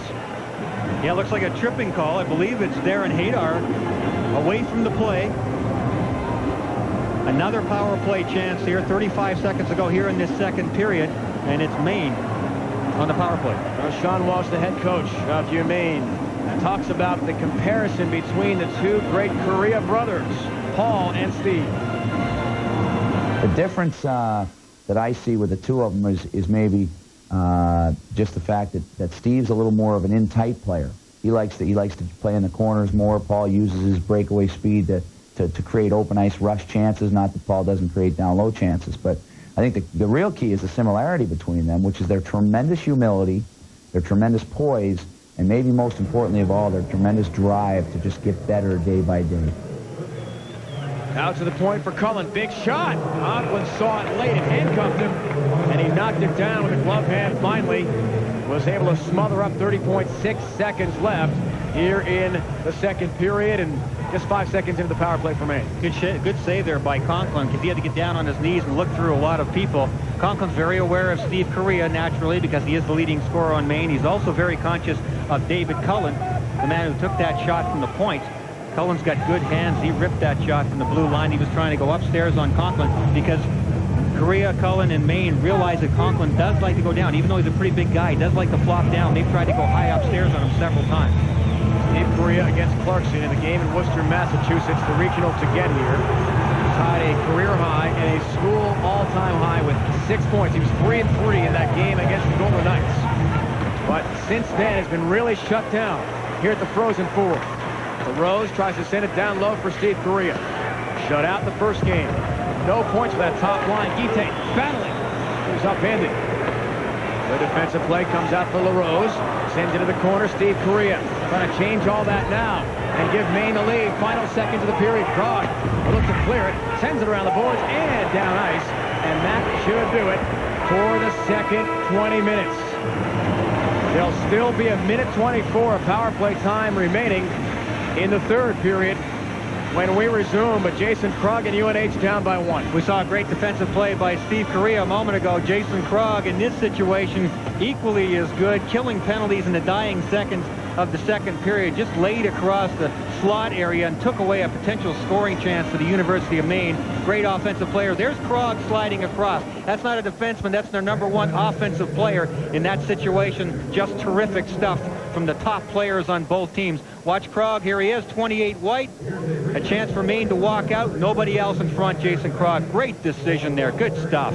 Says a lot about the Hobie Baker. Yeah. Winner. Sacrificed himself. ESPN News comes up next. The 2000 NCAA Hockey Championship is coming to the Providence Civic Center in Providence, Rhode Island, hosted by Providence College. Don't miss your chance to see the best teams in college hockey compete next year at the Frozen Four on April 6th and 8th. For tickets, call 401-865-2500. That's 401-865-2500. Or visit the NCAA website at www.ncaa.org.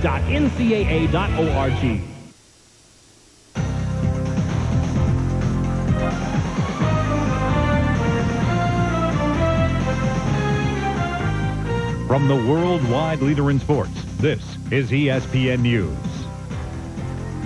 Hello to our special friends watching college hockey's national championship game on ESPN. We'll get you back in moments. Jim Frazier, Bill Seward updating you real quick from around the NHL. Yeah, we get off with some more hockey. The Flyers and the Bruins getting together at the Fleet Center. The Flyers without Eric Lindros, the collapsed lung the other night. Mark Recchi also out, John LeClaire out. Rod Brindamore not out, but he couldn't get the puck in the net as Byron Defoe, one of his 24 saves. And then later in the first, Sergei Samsonov beating John Van Beesbrook for his 23rd of the season. The Bruins up 1-0. Third period, Flyers down 3-0, and Jason Allison taking Steve Duchesne into the boards.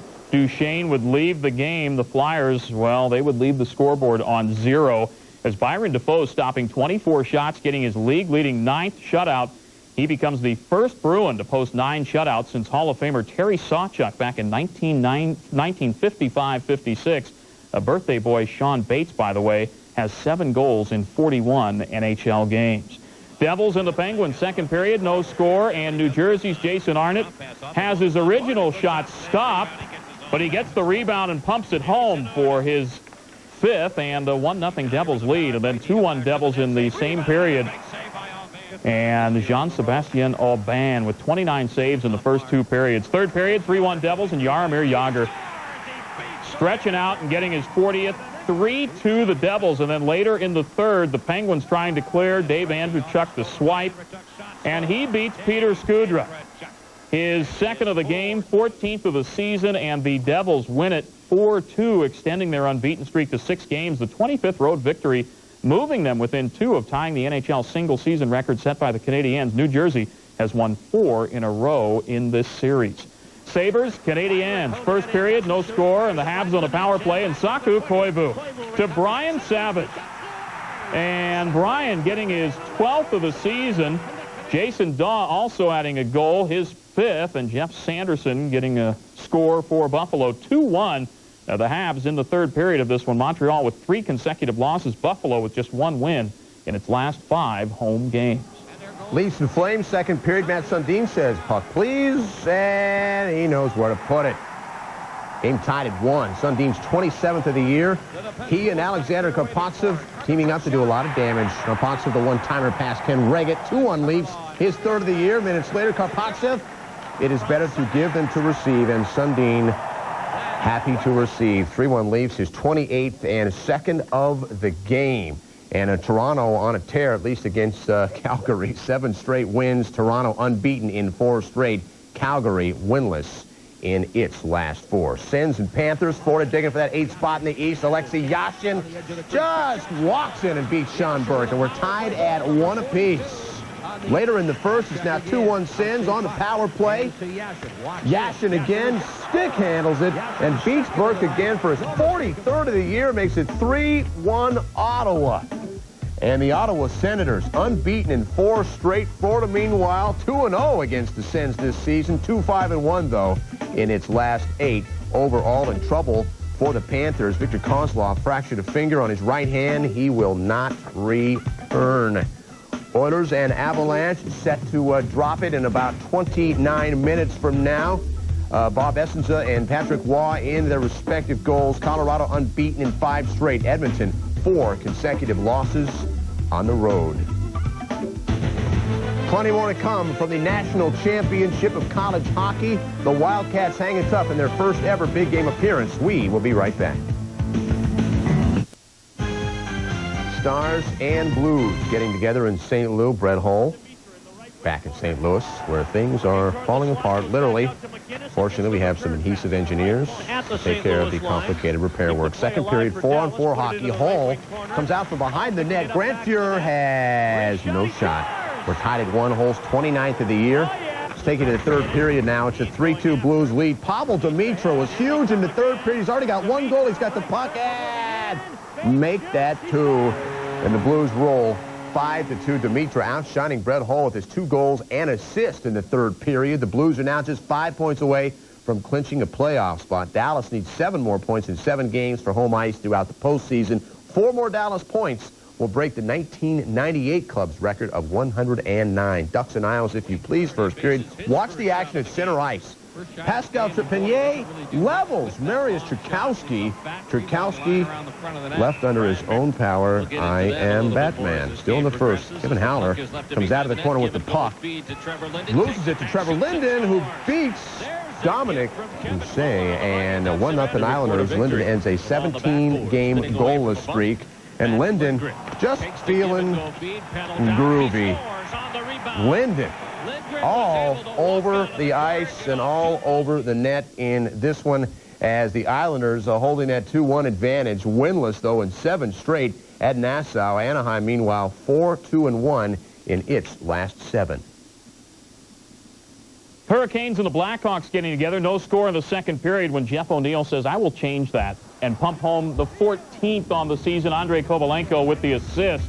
1-0 the Canes holding the advantage in this one in the second period. Carolina with just 1 victory in the last 8 games, but, well, Arturs Irbe and the crew trying to hold on to that 1-0 lead. Chicago, Friday's loss to Detroit, ending a 4-game unbeaten streak. Kings and the Predators all even in the second period. Luc Robitaille with his 35th of the season. Los Angeles has lost 4 of the last 5 with just 7 goals during that span. Nashville trying to go 3-0 against the Kings this season. Cliff Ronning with his 20th of the season for Nashville. We are on a scoring spree in Tampa Bay, and scoring spree and Tampa Bay are not often in the same sentence unless they're giving them up. Tampa Bay winless in 5 straight. Jacques Demers coaching his 1,000th game. Washington 3-1 against Tampa Bay this season, but then, hey, who isn't? No hablo español? No problemo. ESPN has got the game from Monterrey, Mexico, between San Diego and Colorado in Inglés. It's a mucho gusto affair. Be there Sunday night at 8. We return you now to the Pond in Anaheim. More great college hockey.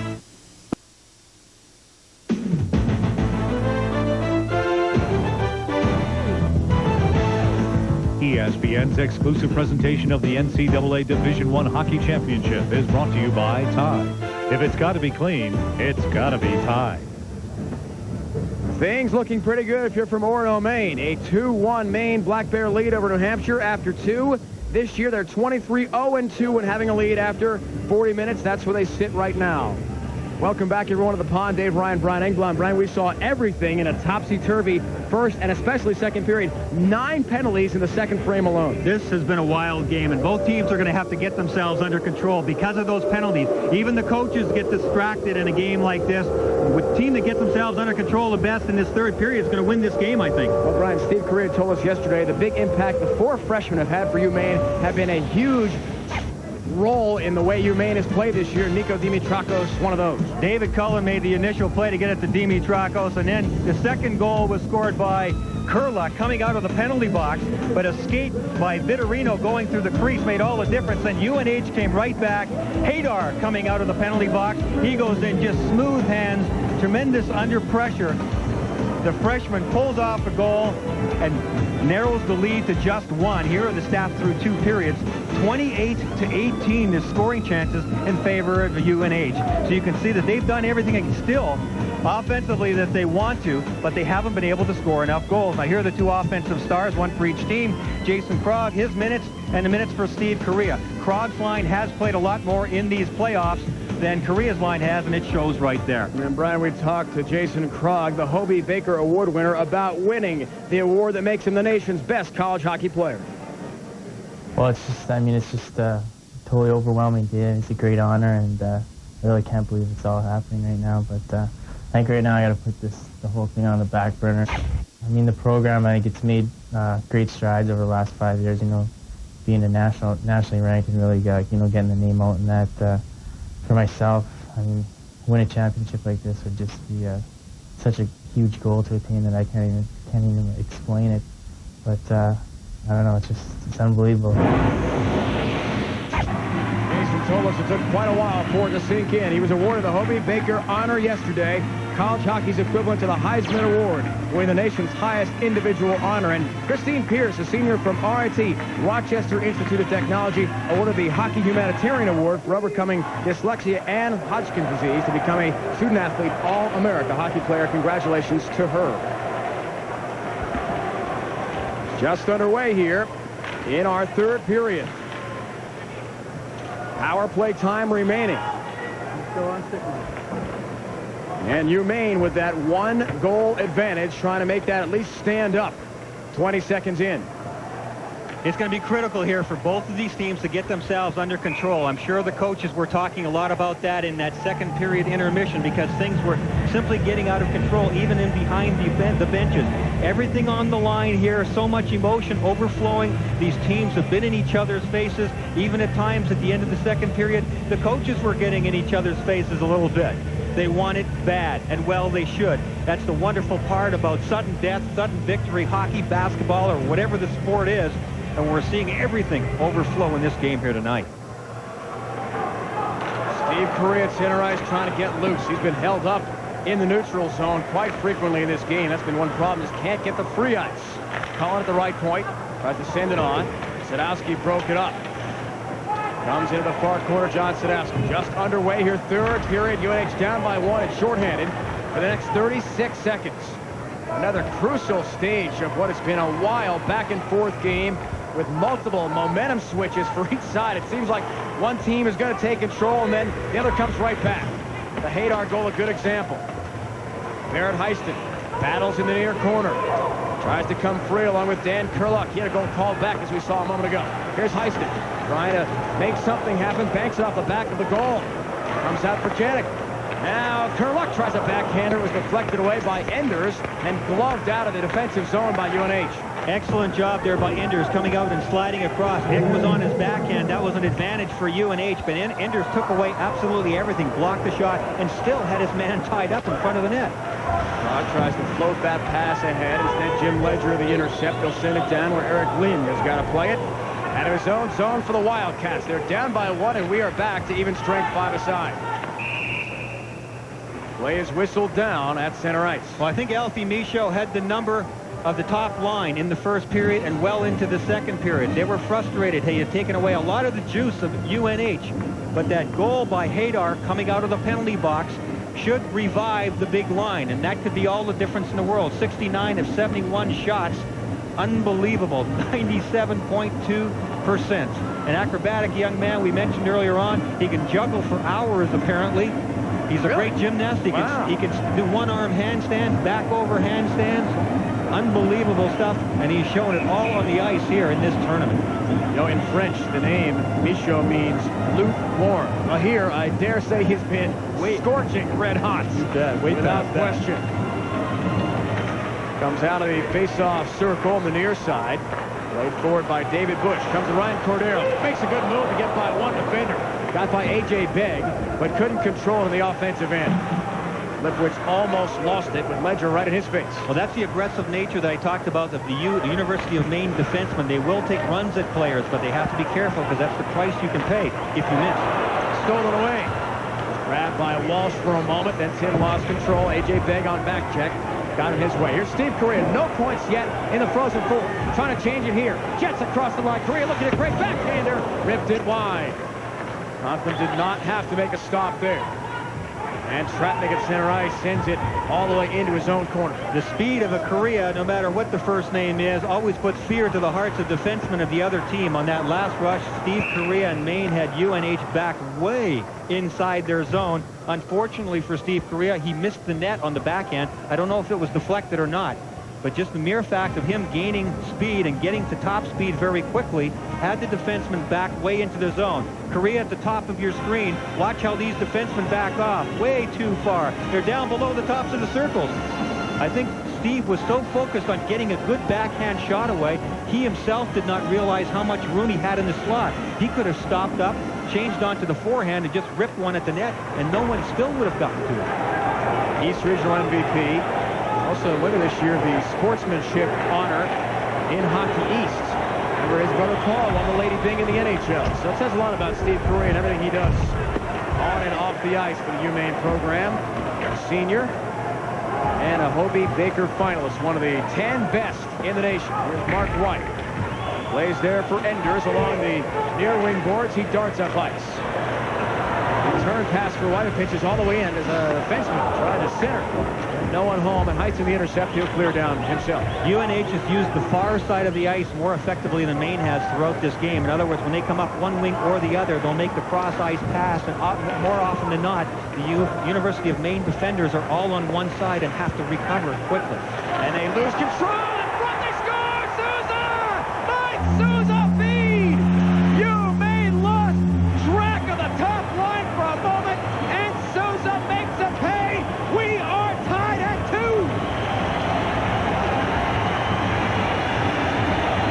I was just going to remark, Brian, how much ice time the top line was getting here in the third period. You cannot afford to turn your back on any one of these three guys at the top line in University of New Hampshire. The quick pass, Souza, all alone. Maine got crossed up. You're absolutely right, David. Krog finds Souza. Souza redirects it. Nothing Alfie Michaud can do on this one. Right on the doorstep. And cool and calm under fire, Mike Souza has been just spectacular here in Anaheim. Oh, boy, everyone, buckle up. We have got a tremendous finish in store here on ESPN, our exclusive coverage of the Frozen Four and the NCAA Hockey National Championship. We are tied at 2. Now Krog ready again for Souza across the line. Jason Krog in front trying to hit Hadar. He and Souza have scored. In the game Thursday against Michigan State, the top line accounted for 9 points total. They've got both goals here. Souza pokes it into the corner along the dasher. Hadar recovers. Tries to center. Maria looked to pick it off. He got nailed for his troubles himself. And it comes out to the neutral zone. Steve Correa gets around one man. Onside. Across the line. LaRose! Hit the post! Corey LaRose off the iron! Can you believe it? Now 3-on-2 the other way. An odd man rush. Hadar across the line. It is offside, but barely by a stride. This game goes back and forth. You just can't tell who in the world is going to take advantage. LaRose off the iron, and still we're tied.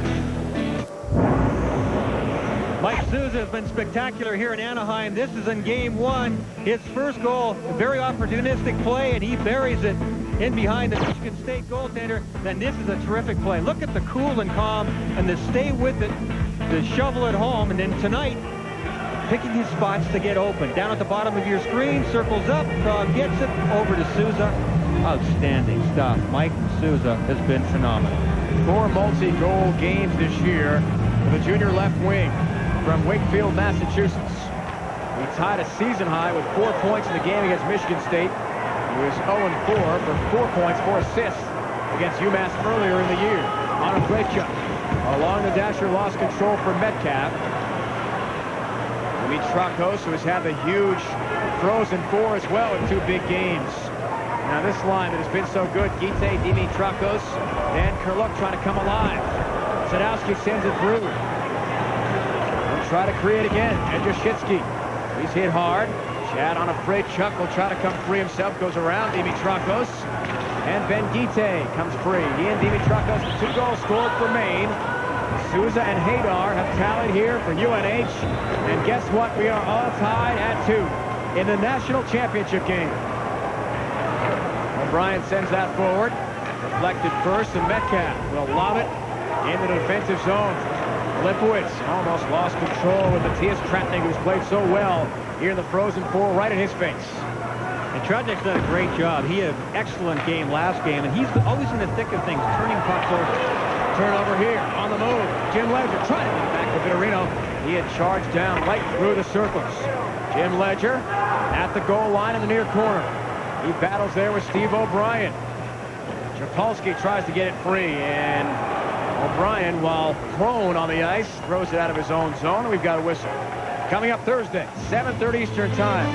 National Hockey Night on ESPN, Pens and Flyers without Eric Lindros, out with a collapsed lung after getting hurt against Nashville the other night. John LeClaire tied with Yager, 39 goals. Yarmer leads the league, 81 assists and 120 points.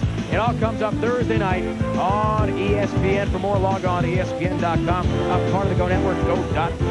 Well, a lot of people up in Maine will be watching this game. Who's that guy on the top of the list? Gary Thorne? Who? Big Roger hockey announcer, that's who.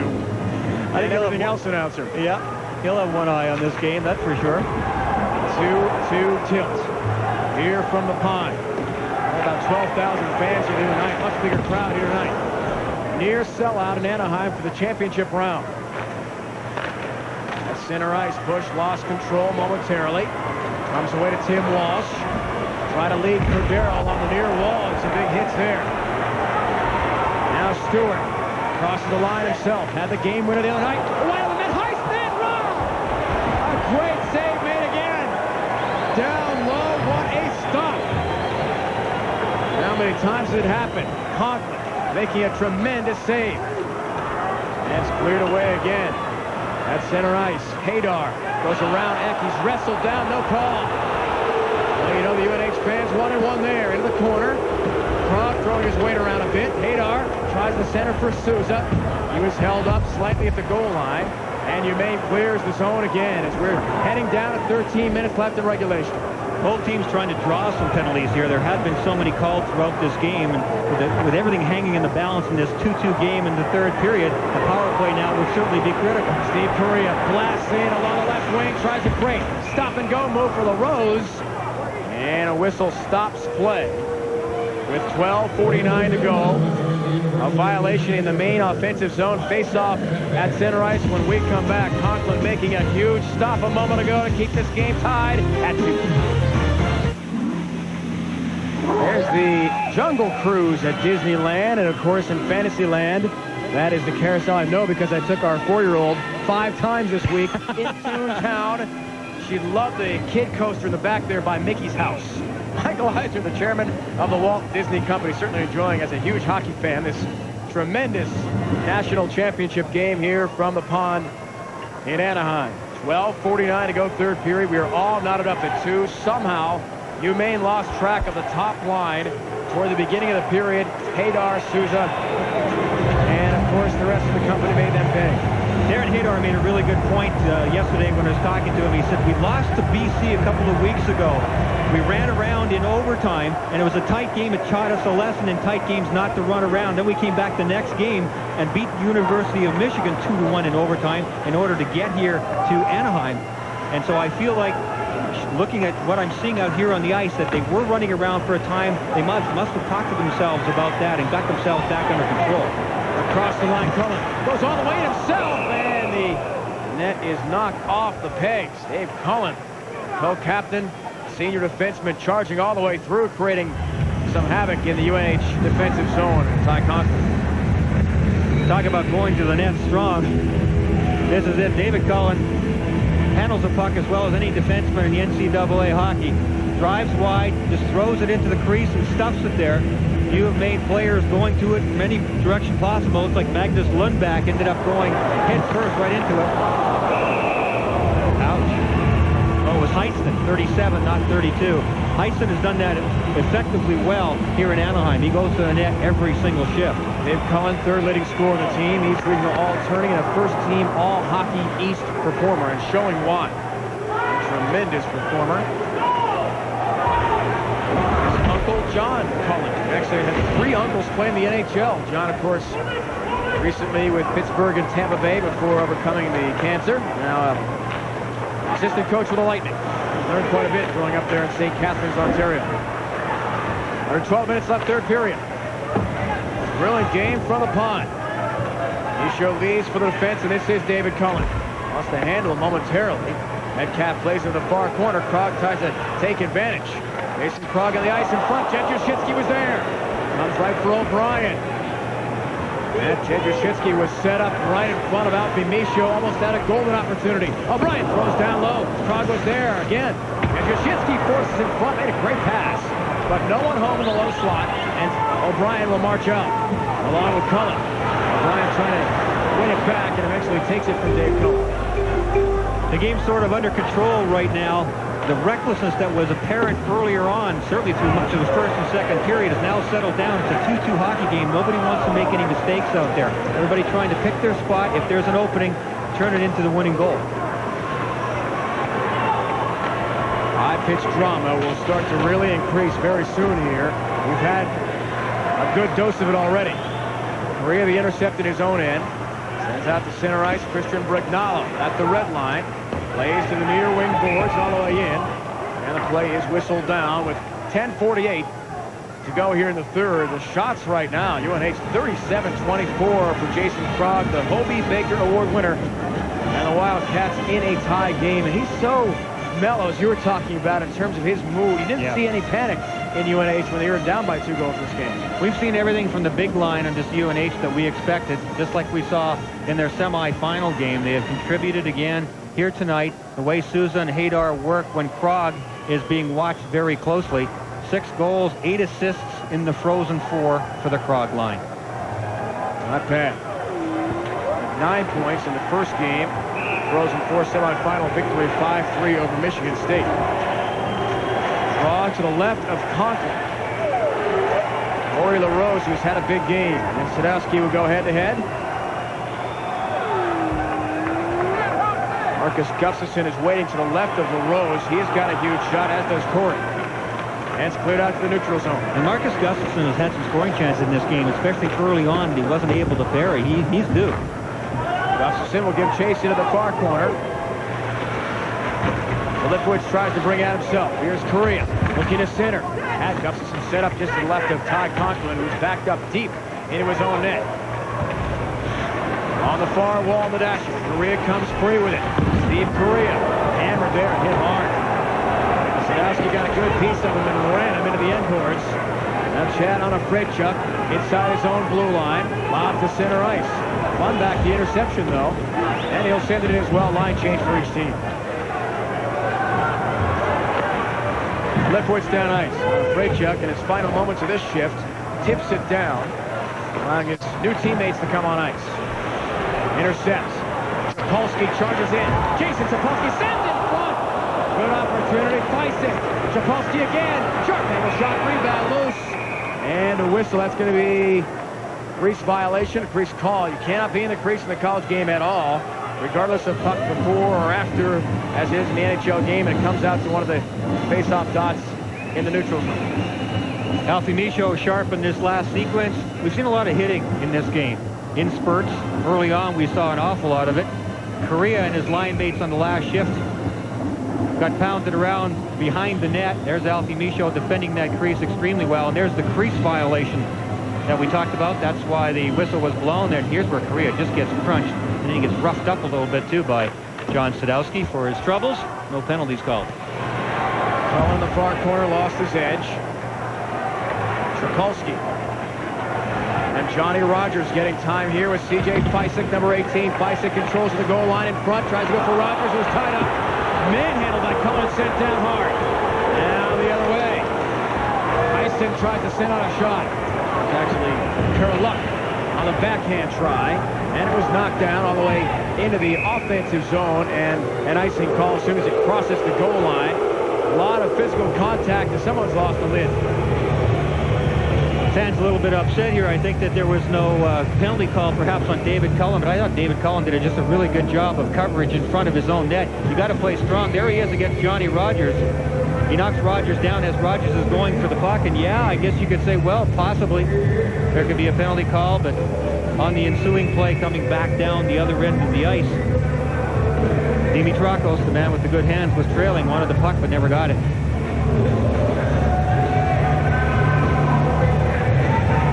Another big face-off for Bobby Stewart to the right of Ty Conklin.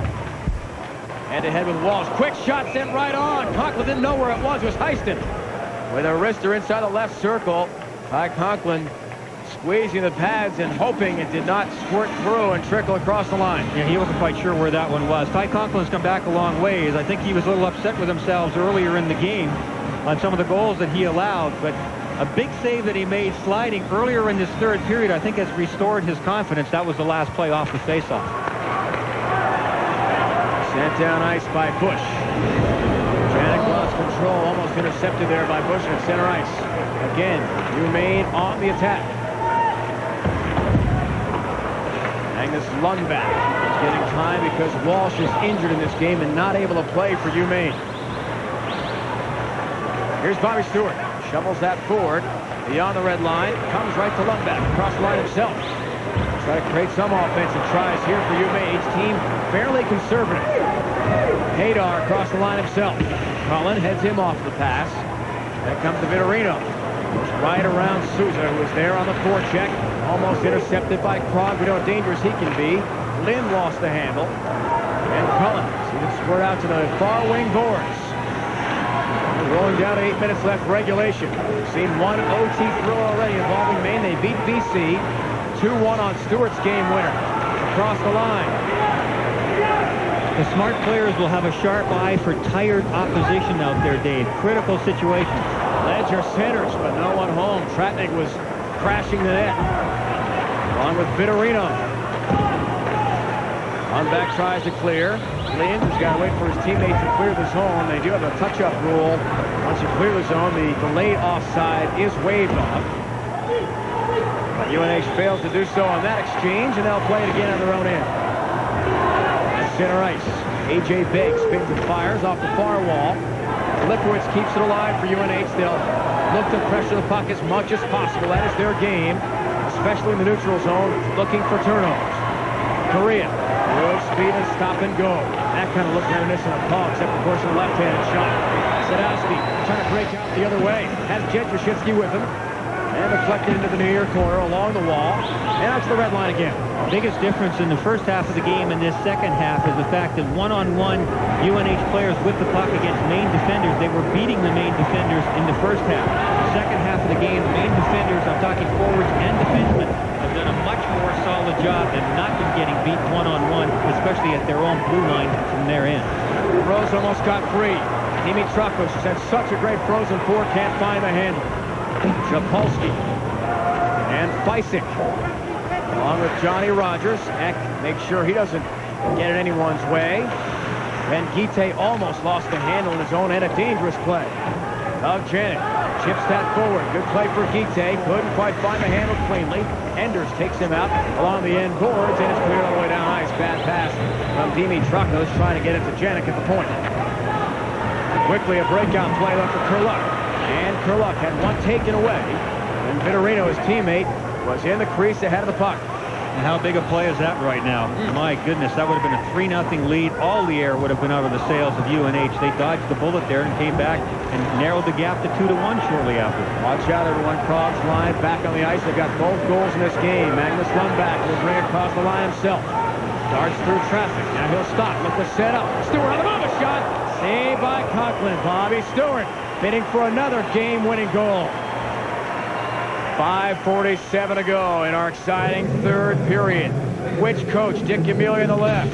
Sean Walsh on the right will have the game winner on their bench. Jason Krog, #1 in the nation. Total points, goals, assists, points per game, assists per game. A new UNH record for assists in a career and a season. What a year he's had. And the line again very effective. In the Frozen Four, 14 points. They had 9 the other night, 5 here tonight. Susie was 2-2. Hadar had a big game against Michigan State, and of course Krog was 2-1. The second line center, John Sadowski, said to me yesterday, we always trust the big line to get the job done.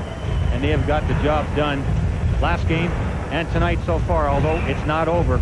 And that last goal, that's going to decide this game probably, will obviously be incredibly big and critical. Krog needed a huge game to tie the great Ralph Cox all-time scoring record for a career at UNH. He needed 6 points. Anything can happen with him, though, is a possibility. Stewart, a giveaway in the low slot. His shot was blocked away. Good break and excellent positioning defensively. Christian Brecknall now break out the other way. Rogers stop and go move. Trying to hit Peising. Barrett Heiston held up on Brecknall. Nice back check in his own zone as he rubbed out Barrett Heiston. Two excellent plays there by Brecknall. He blocked that shot earlier on in the shift. Just a terrific job, and then a huge check over on the far wall. Schapolsky lobs that into the offensive zone for the Wildcats. Line change. Now LaRose charges across the line himself. Corey LaRose, sharp angle shot. Conklin was handcuffed by it again. It seems like they're going into the body a lot toward that catching glove of Ty Conklin. And he juggles but makes a nice save. Storyline, our Nike storyline for tonight. Souza, goal and an assist. The top line has been outstanding. Nico Dimitrakos once again has been excellent. Maine, the big disallowed goal in the second period. Brian, that makes the difference. And the Nike replay is the disallowed goal. Kurluk just came out of the penalty box, makes a terrific play on the 2-on-1. But watch the top of your screen. That's Vitorino skating through the crease. In college hockey, you cannot skate through the crease. It's an automatic whistle. And the whistle was blown there and disallowed that goal. Off the last faceoff, Eck a slap shot. Conklin made a rather dangerous save. That was dramatic. It was bobbled, and it almost trickled between his legs for the go-ahead with under 5 minutes to go. My, oh my. Rhodes takes a big draw with Prague, and it comes out for Souza. We saw a moment ago his numbers. Hadar had the huge breakaway goal short-handed. He had just cleared the penalty box. That made it a 2-1 game. Hadar charging through. Across for Souza. Save made by Alfie Misha again. Souza, another attempt. That would be his second straight 2-goal game. Almost a go-ahead. Now Gustafson trying to spring Steve Correa along the far wing boards. Headed off with a play by Jamie Filipowicz, but a giveaway. Correa was headed off ice, maybe on a change. But he saw the crazy bounce off the end boards and kept the play alive. Correa sliding somehow. Able to dive and keep it in the offensive end, at least briefly. Finally, a line change for UMaine. Alfie Michaud saves the day again for the University of Maine. That was a great scoring chance for New Hampshire. Top line creating so much. Sanowski and A.J. Beck come together. On a Freychuk sends forward. Try to get that one for Matt Jędraszewski.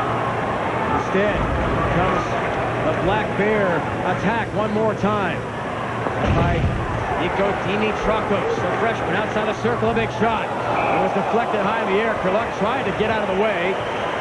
And Conklin able once again to snuff out the UMaine attack. Alfie Michaud has come up one more time with a huge stop on Michael Souza in front, shutting the door on UNH. It would have been the go-ahead goal.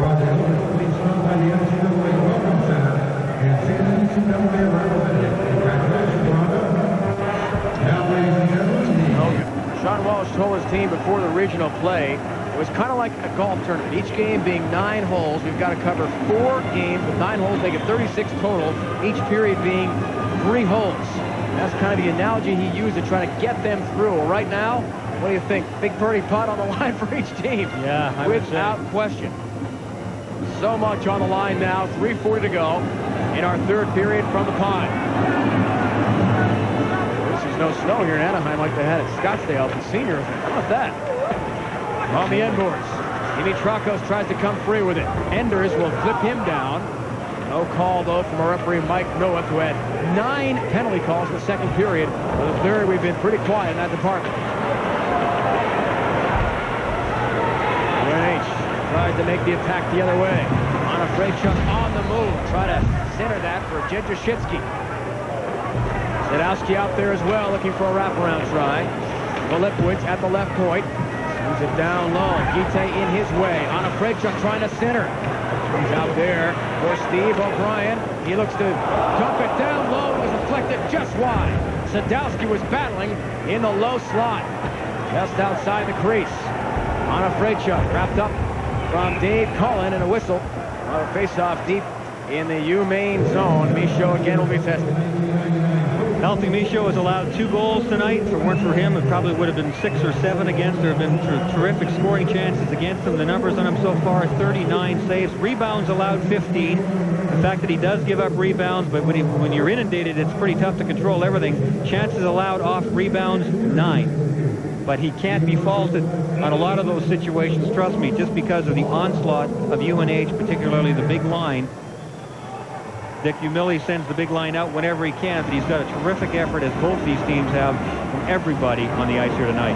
Dick Umile, Hockey's Coach of the Year, 9th year at UNH, and an alum from the Wildcats in Durham, and he told us yesterday what this would mean for him coming through the system as a player, as an assistant coach, and now as the head coach, to take home the national championship in their first ever appearance. Bobby Stewart and Umane, other ideas.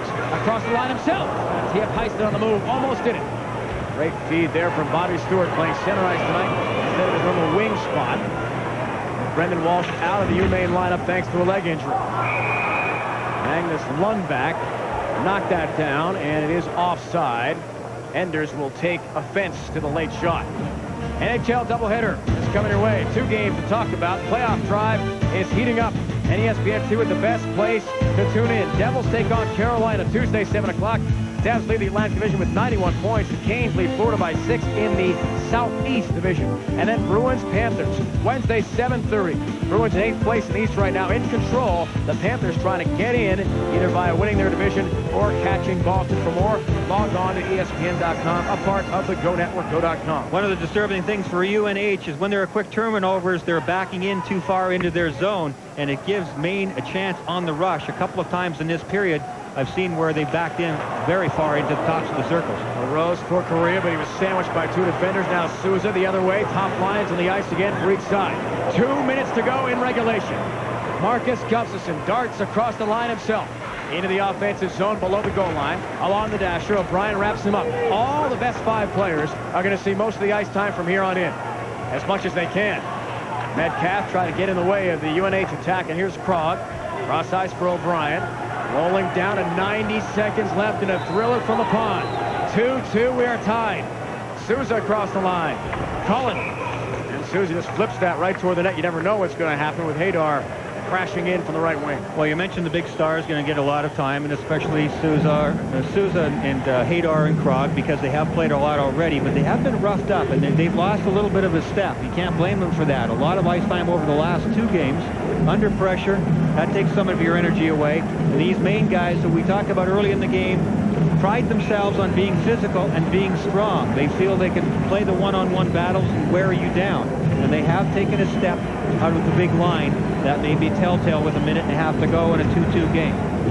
Ben Gite, he has one of the 2 main tallies, along with line mate Nico Dimitrakos. Matt Jedrzejewski and Gite, a big draw with $1:33 left in regulation to the right of Alfie Michaud. UMaine's netminder, puck loose inside the circle, and the Bears come free.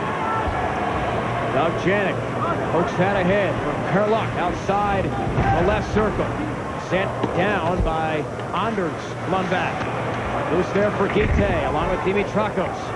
Gite lost the handle, and it comes free for Chad Onofrechuk, along with near wing boards. Jedrzejewski breaks it himself. He's got a man free. Jedrzejewski tries to pull the trigger. Was broken up by Lundback at the last possible second. Excellent play there by Lundback. Never gave up on the play. That was critical. Otherwise, it's a goal. Michaud does not have a stick. Alfie Michaud, no goal stick. Finally, it's cleared out the neutral zone. He's got his lumber back. Oh, was that dangerous for UMaine. 45 seconds left in regulation.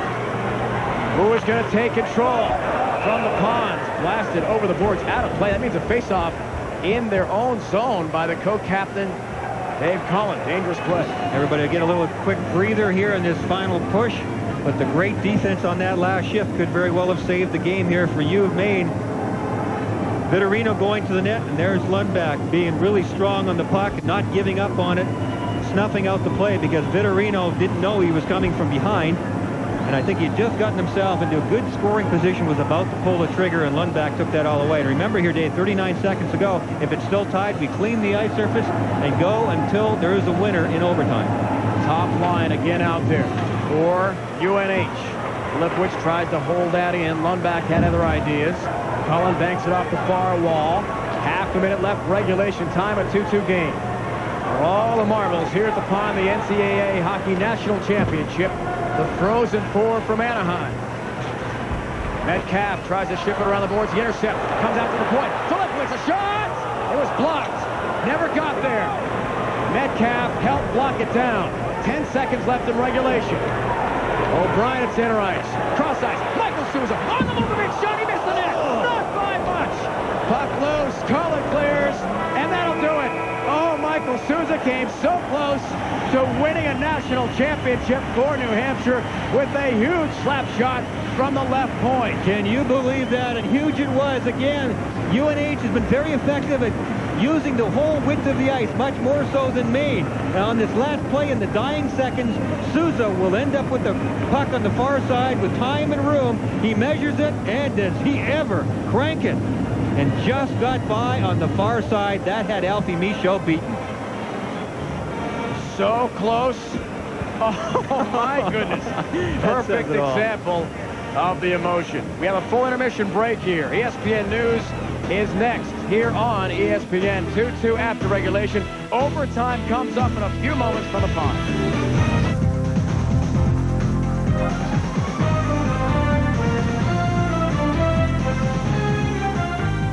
From the worldwide leader in sports, this is ESPN News.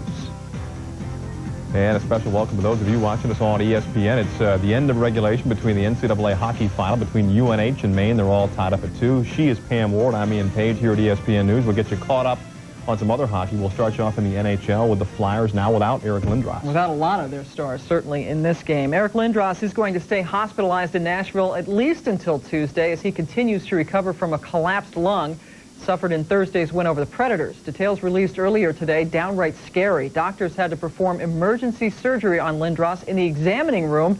They didn't think they had enough time to get him up to the operating room. It was life-threatening. Well, this afternoon, the Flyers took to the ice without either Lindros or John LeClaire, who was out with a hurt back. Recchi is out as well. Mark Recchi, as the Flyers played in Boston. First period, Flyers looking for some offense. Rod Brindamore with a slapper, but Byron Defoe is there to keep it safe. Later in the first, still scoreless, Sergei Samsonov. Loose puck, and he beats John Van Beesbrook for his 23rd of the year. The Bees are up 1-0. Third period, now 3-0 Flyers. Jason Allison runs Steve Duchesne into the boards. Duchesne left the game. The Flyers are really getting thin in their ranks, and they lose this by the final of 3-0. Byron Defoe stopped 24 shots, earning his 9th shutout of the season. The Bruins have moved into a tie with Buffalo for the 7th spot in the Eastern Conference standings. Sean Bates, great birthday for him, scoring 2 of Boston's goals. He is 24 today. Blackhawks hosting Carolina, the third period just getting underway, and they are tied up at 1 apiece. Carolina has just 1 win in its last 8 games. On Friday, while Chicago had a loss to Detroit that ended a 4-game unbeaten streak for them. Afternoon game between the Devils and Penn. Second period, they get it to Jason Arnott. His original shot stopped by Jean-Sébastien Aubin, but he bangs home his own rebound to make it 1-0 Devils. Same period, the shot from the point, stopped by Aubin.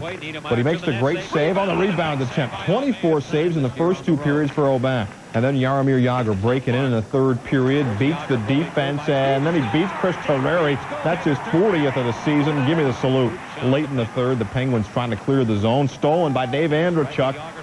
And Andrechuk beats Peter Skudra, who replaced Aubin. Second of the game for Andrechuk as the Devils now unbeaten in their last 6 games, while the Pens are without a win in their last 6. So the Devils pulled within 2 points of the Eastern Conference Ottawa Senators with the win. Sabres and the Canadiens, and first period, Canadiens on the power play. Saku Koivu centers the puck to Brian Savage. He shoots top shelf for the goal. His 12th of the year. Canadiens go up 1-0. Third period, Turner Stevenson battling in the corner, centers to Jason Daw. He gets control to score. Canadiens go up 2-0. Then Buffalo on the power play. Just under 5 seconds left. Sabres trying to send it to overtime. Michael Grosek with the shot. Frederick Shalat makes the glove save. 31 saves for him as the Canadiens hang on. 2-1 is your final as Buffalo now winless in their last 5 games on the road. Montreal snapped a 3-game losing streak in this one. Maple Leafs and the Flames. second period. Leafs down 1-0. Here comes Matt Sundin streaking down on the wing, gets the pass from Frederick Modan, and he scores to tie the game at 1. Same score. Toronto now on the power play. Alexander Karpatsa's one-timer gets by Ken Reggett to make it 2-1 Leafs. And then minutes later, Leafs on the power play, winding down. Karpatsa with a pretty pass to Sundin, who scores again, 28th of the year, second of the game, as the Maple Leafs explode for 5 goals. They beat the Flames. They get their 8th straight win against Calgary, and they extend their unbeaten streak now to 5 games. Brett Hull returned to St. Louis with his new team, the Dallas Stars. Things falling apart literally there. Workers have to duct tape a broken section of the boards back into play. Second period, we're playing 4-on-4 hockey. Hull comes from behind the net. Hull picking it up back of the net. Nobody puts a body on him, so he beats Grant Fuhr with the wrister. We're tied 1 apiece on Hull's goal. Third period, Blues up 3-2. Pavel Demitra already with 1 goal. Do we hear 2? Nice fake. And another goal. Roman Turek got a piece of it, not enough to stop it from going in. The Blues take it 5-2. So Hull, who missed the Stars' last game against his old team with an injury, scored his 29th goal of the season. But Demitra ruined his return to St. Louis. 2 goals, 2 assists. Dallas needs 6 points to clinch the President's Cup as the team with the best regular season record. Elsewhere, the Oilers playing in Denver against the Avalanche, and Edmonton has jumped on top early, up 1-0. Edmonton trying to break a skid that has seen them lose 4 straight games on the road. Colorado going the other way, unbeaten in 5 straight. Patrick Waugh and Bob Essensa are your goalies in this one. Senators and Panthers, first period. Alexei Yashin, and he beats Sean Burke, 42nd of the year, to tie the game at 1. Later in the first, Senators on the power play. Yashin again, nice stick work, and beats Burke again, 43rd of the year for Yashin.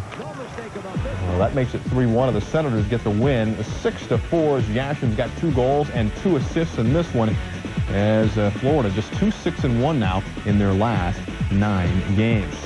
Kings and the Predators, about 4:27 to play in regulation. The Preds have a 3-2 lead on the Kings. Luke Robitaille has scored his 35th of the season for the Kings. And also in action, it's a final between the Mighty Ducks and Islanders, as Paul Correa has a couple of assists, but they skate to a 2-all tie. Elsewhere, the Tampa Bay Lightning get the win over the Caps. 4-3 is your final in that one. All right, for those of you on ESPN, back to the NCAA hockey game final. It's 2-all. That game coming up for the people on the news. Pam and I back after this. How about that? All right, a reminder for you that it's 2-all now in the NCAA hockey final at the end of regulation. The extra period coming up, and for those of you on the news, we're back after this. Back-breaking hits, bullets rifling all around, highway robbery, and it's all legal. The Lock Monsters are in charge in Lowell and on Media One. Hockey Hall of Famers Fred Cusick and Brad Park bring you all the monster body checks, all the monster slap shots, and all the frozen rubber stolen from the air by a masked man. Spot the Lock Monsters Saturday, April 3rd, as Lowell tries to light the lamp on St. John's. That's Saturday on Media One. For the 10th time overall in Frozen 4 history and 3rd time in the last 4 years, we have overtime in the Hockey National Championship game, this time here from Anaheim. Welcome back to the pod, everyone. Dave Ryan, Brian Engelon. We have seen just about everything through 60 minutes. And a good start, certainly, this game for Maine, but UNH just kept coming back and coming back. Yeah, they have. I mean, really, both teams have had their chances. Maine, I think, recovered themselves very well, thanks to their goaltender, as usual. So they had a 2-0 lead to the Black Bears. We'll go over all the goals. It was almost 3-0 in this game, but they had one disallowed as well. Ben Guite will score the first one after a nice drive wide by Vitorino. He throws it to the net. The rebound comes out, and Guite buries it. Nico Dimitrako scores a beauty to make it 2-0 Maine. Then the disallowed goal, because Vitorino skates through the crease. That one didn't count. It would have been 3-0 Maine. Back comes New Hampshire. Darren Hadar out of the penalty box. Top shelf. Beautiful goal. 2-1 Maine. And then Mike Souza finishes it off in the 3rd period and tied it at 2. That's the way it remains. Scoring chances still heavily in favor of UNH, as are the shots. Face-offs are heavily in favor of Maine. And in favor of Maine as well. In fact, they're 3-0 all-time overtime game for the Frozen 4. OT comes up next. Well, no surprise we have overtime. We talked about this being the 10th OT game in NCAA Division I Hockey Championship game history. Just last year, Bleach Center in Boston. You saw it on ESPN. Josh Langfeld for the University of Michigan against Boston College in sudden death OT. gave the Maize and Blue a 3-2 final. They took another national title, their 9th overall for Red Barons. And the lesson from that replay is there's no such thing as a bad shot in overtime. Shoot from anywhere, anytime. So here we go. Sudden death. First goal wins it. There are 20 minutes up on the board. And Conklin kind of handcuffed the shot from the blue line. It's been a very emotional year also for the University of Maine and trying to deal with a very difficult loss. You see the RB on the back of Peter Metcalf's helmet. That is for Richard Britt, who is the former equipment manager. Just 24 years old this year when he was tragically killed in a car accident up in Maine. So the team has put on the decal, RB on the back of their helmets, and also the 99 jersey on their bench. They hand it to the player who scores the winning goal every time they have a victory. We saw it come out the other day in their win over Boston College. The 6th man on the ice for Maine. Lipowitz trying to get out of his own zone, sent just wide by Stewart, not by much. Heiston battles in the near corner. Lundback tries to come free. Shot by Stewart, didn't miss again by a whole lot. Like glove size, he ripped that one right on Conklin. So off the hop, Maine, some good tries here in the extra session. It's sudden death. Baseball tonight comes up next on ESPN after we decide our hockey national champion. Cullen carrying in on the move. Gustafson left it right there. LaRose. His shot was blocked. Ragnala went down and made sure it didn't get to Ty Conklin. Now Christian will move it out of his own end. It's all Maine. The ice is tipped the Black Bears' way to begin play in the OT. Ragnello's played strong on defense for UNH in the second half of this game and has blocked some really key shots. Maine came out with a good push early on, got some good scoring chances. New Hampshire now will come back with the big boys, the Krog line, and a face-off deep inside Maine's territory. 3 of the last 4 title games have gone to overtime. 96, 98, and now 99. Michigan won it 96. Michigan won it 98. Now the Wolverines will not repeat, of course, as national champs. Who will dethrone the Michigan Wolverines? Jason Krog and LaRose a big draw.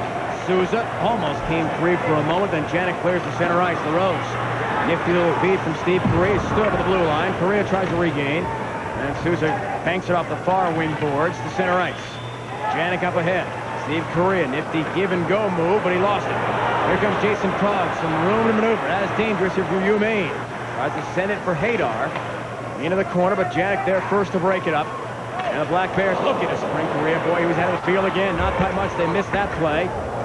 The luck shot comes off the high glass. It was deflected. Hadar left it behind for a moment. Then he'll shovel into the offensive zone. Line change here. Something to keep in mind, young players, especially like this, trying to score the winning goal and be a hero, sometimes will extend their shifts and put so much effort into offense that they won't get off the ice in time. And if you miss, you're caught tired out there. The other team comes back down the ice and gets their great scoring chance and maybe ends it.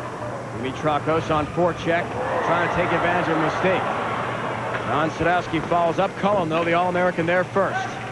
And Nico Dimitrakos at his own blue line. He'll march forward through the neutral zone. Shoves that ahead. It was knocked down first. Metcalf lost the handle. And trying to free Jedrzejczycki on the move. A shot. And Michaud makes the stop. Matt Jedrzejczycki got a quick snapshot from in between the circles on Alfie Michaud. You just have to love the atmosphere in overtime in hockey. It's just terrific. Every time somebody touches the puck and gets inside the end zone anywhere, the crowd just starts going crazy. You just sense the excitement. Everybody on the ice gets a little bit tense. That last shot by Jedrzejczycki was a good one on net. Earlier in the game, it wouldn't have meant as much, but now everything means so much. To the players and to the fans who have come a combined 6,270 miles, including Kurt Russell from just here, of course, in Hollywood nearby, a native of Rangeley, Maine, and a big UMaine fan. Filipowicz sends it right on, and Michaud was not screened, saw it all the way, and gloves it down, a face-off deep in the UMaine zone. Excellent defense by Maine. Again, in the second half, they've got their defensive game together much better. Easy save there for Alfie Michaud because everybody was boxed out. Watch the front of the net in front of Alfie Michaud. Look at the defenseman of Maine boxing everything out. There was nobody between the shooter and the goaltender. Of course, every draw so big, and one direct quickly by Walsh. He sent it right on net off the faceoff. Michaud had to make a very quick save. Tim Walsh almost ended this thing very quickly. Cordera over skates. Anders Lundback comes into the offensive zone, tries the center. He'll do so on front. Off the post! Oh! Off the post! He came so close. Matthias Tratnik was there, set up to the right of Conklin. A one-timer from Anders Lundback, and Tratnik almost won it for the Bears. Conklin makes the save. It comes out, and I think it hits his own defenseman. Yes, in the foot. So Conklin tracking the puck extremely well, down, taking away everything low. Oh, man. A pool shot off the back foot of the UNH defenseman, and Conklin was there. A little bit of luck, because that shot was actually going wide, but everything counts. Oh, man. UNH out shooting Maine right now, 46-32. Just takes one at this point. And now some jockeying for position right here now, too. UNH has the last change. So the referee getting on top of the situation wants Sean Walsh to send his boys out there first because he has to. Then UNH gets the last change. The saves by both goaltenders. Alfie Michaud, 44. Conklin, 30. 35 saves against BC for Michaud in the semifinal round. 32 saves for Conklin. Dick Umili's UNH Wildcats against Michigan State. First game of the Frozen Four. This is the final game. This is perhaps the final period. Who will take home the crown? Kept in by Maine. Eisen tries to tip it loose. Puck is loose. And a call in the offensive zone. That is apparently handling the puck. Or that crease call. Anyway, we're going to have a face-off at the dot outside the blue line in the neutral zone. It's a violation against Maine in their own end. A pretty good sustained attacks here by Maine in this overtime period. They're getting to the net, just throwing pucks at the net. Conklin getting down and across, smothering everything low. The whistle ensued shortly thereafter. I'm not quite sure what the call was there. The referee was making a motion as if it was a hand pass. I believe that's what the final call was. So hand pass takes the face-off out towards center ice. Sent into the offensive zone for UNH, but it is an icing call. And we'll get a face-off all the way down on the other end of the rink here in Anaheim. Thursday night, 7:30 Eastern Time, it's National Hockey Night here on ESPN. The Pens and Flyers go head-to-head. Jaromir Jagr leads the NHL with 120 points, 81 of those on assists. The Penguins battling the Maple Leafs for the 4th seed in the East. Eric Lindros out for the Flyers for the rest of the regular season. John LeClair's got to pick up the slack with 39 goals. Dick Umili's UNH team choosing to go big line against big line here. Rose head-to-head with Krog. Gustafson tried to plunge and get a piece of that. Good play by Metcalf to stop Souza's charge at center ice. Gustafson on the near point. He'll send it all the way down to the dasher. Filipowicz into the far corner. Souza tries to shove it beyond Corey LaRose, but he didn't get it there. It was sent right back to him. O'Brien can't clear. Hadar near giveaway. Jamie Filipowicz on the far wing boards. Tries to advance that. Looking for Krog, but he was hit hard from behind. Right at the center face-off circle. And LaRose will follow up with Filipowicz into the far corner. Jason Krog, the nation's best player. Lead there for Souza. Live through the neutral zone and across the line. Trying to get a shot off. Never got toward Alfie Michaud, though, and it's broken up by Lundback along the near wall, sent right on again by Jason Krog. Souza keeps the play alive initially. And at the center ice for Barrett Heiston. He's got Lundback with him. Heiston a good move. Into the offensive zone. Tripped up. Tries the center. Puck still loose. Comes free to the point. Jankit charging in. Trying to get a shot off. Can't do it. Krog wants to break out the other way. Does he have a long shift? Does he have enough gas? Jed Jashinsky will follow up. Tries to center there. He had a man charging in also. Heiston comes free. Here for Bobby Stewart. Across the line. Bregnella broke it up. Line change here for Maine. Now on a Craig Chuck on the move. Big shot. Missed it in. Trying to go glove side. Jed Jashinsky keeps it alive. UNH trying to create. Chad on a Freychuk. Along the end boards. Matt Jashinsky. Out there for Steve O'Brien pitching in. O'Brien, the defenseman, trying to create now. Who will score the game winner? O'Brien a stop and go. Still controls the offensive end. Finally, UMaine tries to break it up. And spring, Nico Dimitrakos. We've seen how dangerous he can be. Jędraszewski across the line. Roped away first and sent down ice. UNH has been more careful in this overtime than almost at any time during this game. I think they're a little bit uptight. Some of the guys are certainly tired. We saw that last at the end of the shift. You made a good point there, Dave. Krog gets a chance in the neutral ice area with some help coming from behind. He simply has no gas left in the tank. He'd been out there too long. That's the dangerous situations that I talked about. But Maine looking very careful. Even that big line, uncharacteristically, didn't have the confidence and the zip in their step that they have shown most of this game. Whereas Maine, more methodical, but yet energized in this overtime, has carried the bulk of the play. Matthias Tratnik will take the draw here with Cordero. To the left of Alfie Michaud. Janik pokes it forward. Lundback tries to catch up with it. Bush into the far corner.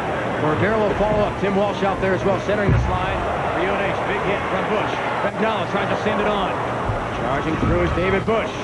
On the end boards with Matthias Tratnik. Into the near corner. Grinding line. The fourth line out for UNH. Looking to create some chances. And Maine's Janik advancing the pass across the line himself to Jim Ledger. He's ripped down from behind by Cordero, the other number 24. Here's a good hit himself. Ragnello center ice. Starts to the neutral zone. A shot deflected. Takes a crazy bounce off the stick of Dave Cullen. Into the far corner. And Guite across the red line. He's there for Cullen. The play is whistled down offside. 13:50 left in our sudden death overtime. Well, on the rush that time, UNH did a great job. Eric Lynn standing up the line and turning him aside, but I think that the Maine defenseman and the Maine team has their confidence more in this overtime so far than UNH does. And it's probably more evident in the Maine defensemen, how they are defending the neutral zone and their own blue line. We pointed out at the start of the game that when they're on top of their game, the Maine defensemen are like submariners out there. They take runs at the opposition forward coming up the ice. They have done so here even in overtime. They turn pucks over. They force UNH forwards to keep their heads up or get mowed over. And I think that is added up over the course of this game. And Maine is more full of themselves confidence-wise than UNH is. Saw Steve Correa a moment ago, held scoreless in consecutive games this year only twice. It's happened again tonight after a rough outing against BC. Off the faceoff, Sousa's shot was deflected. Went wide to the left of Alfie Michaud. Maine can't clear the zone. Haydar trying to keep it in. And O'Brien and Filippo is so key now.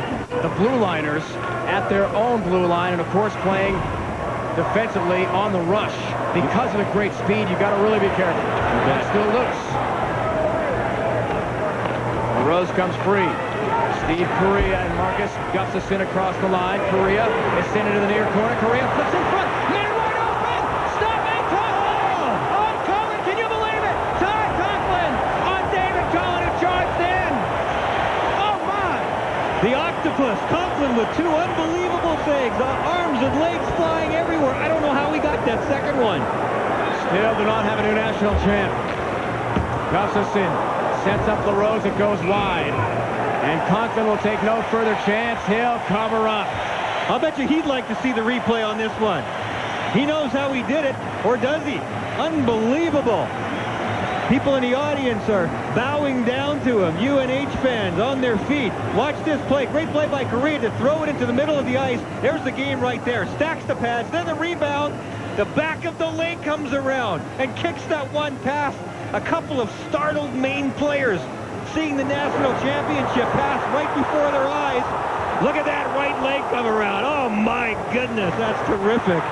Call him the first try. LaRose the second. Heiston out there with Stewart and Lundback on this line now for UMaine in the offensive zone, again trying to create. C.J. Fysek's line seeing time here for Dick Umili's Wildcats. Sports Center comes up next. Scott Vilpito. All the highlights and the day's news in sports when we finish up for the pod here in California. We've seen it work the other way around. Alfie Michaud with some unbelievable saves in the first period or two energized his Maine team to come back down in the other direction. Confidence in your goaltender at any time is great. In overtime, it is everything. And look, what are we getting? Looks like we're getting penalties here. UNH has a player going, both players. Excuse me, one player from each team headed to the penalty box. Sadowski is going in for UNH.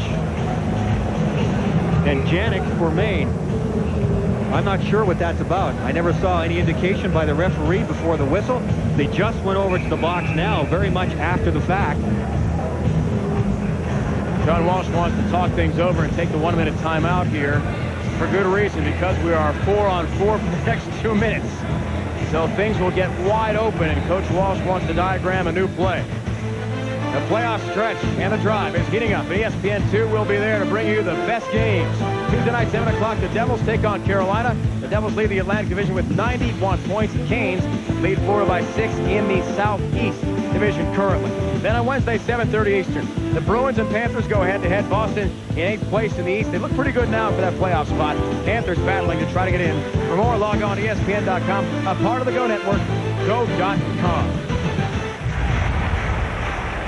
John Walsh talking things over with his troops. This will be a 4-on-4 situation. A little extra ice to work with. We still have not heard the announcement yet of exactly what those penalties were. It's a puzzlement to me. And Sean Walsh, after they were called, took his timeout and is discussing some definite strategy there with his team. Again, keep in mind, Tim Walsh, UNH. They play on the Olympic-size ice at Whittemore Center up in Durham. 200 by 100. Much more ice room here now, so we'll see if that creates an advantage. We talked a lot about that over the last couple days. They have practiced and, of course, worked throughout the regionals on the smaller sheet. And their statistics show, Dick Humilli actually bristled a little bit. It's been brought up several times in the playoffs that UNH's statistics show that they are better on the big ice surface than they are on the small ice surface. Dick Humilli says, look, we've won a lot of big games in order to get here, and you certainly can't argue with that. And they have played terrifically here on the smaller regulation surface in Anaheim. Big ice 21-0-1 this year on a freight jump. Charging in. So UNH has done very well on the larger surface. Here there's more room to work with. We'll see what factor it plays in our overtime. Coincidental minor calls. Janik and Sadowski. A hold for Sadowski, roughing on Doug Janik. Now on the offensive end. Stewart cruising in, trying to get a shot off. Broken up at the last moment. Lynn got there and made sure Bobby Stewart couldn't squeeze off the shot. Cullen again charging in. Someone has lost a stick. It's Chad on a freight jump. He'll go down to pick up his loose lumber in the far corner.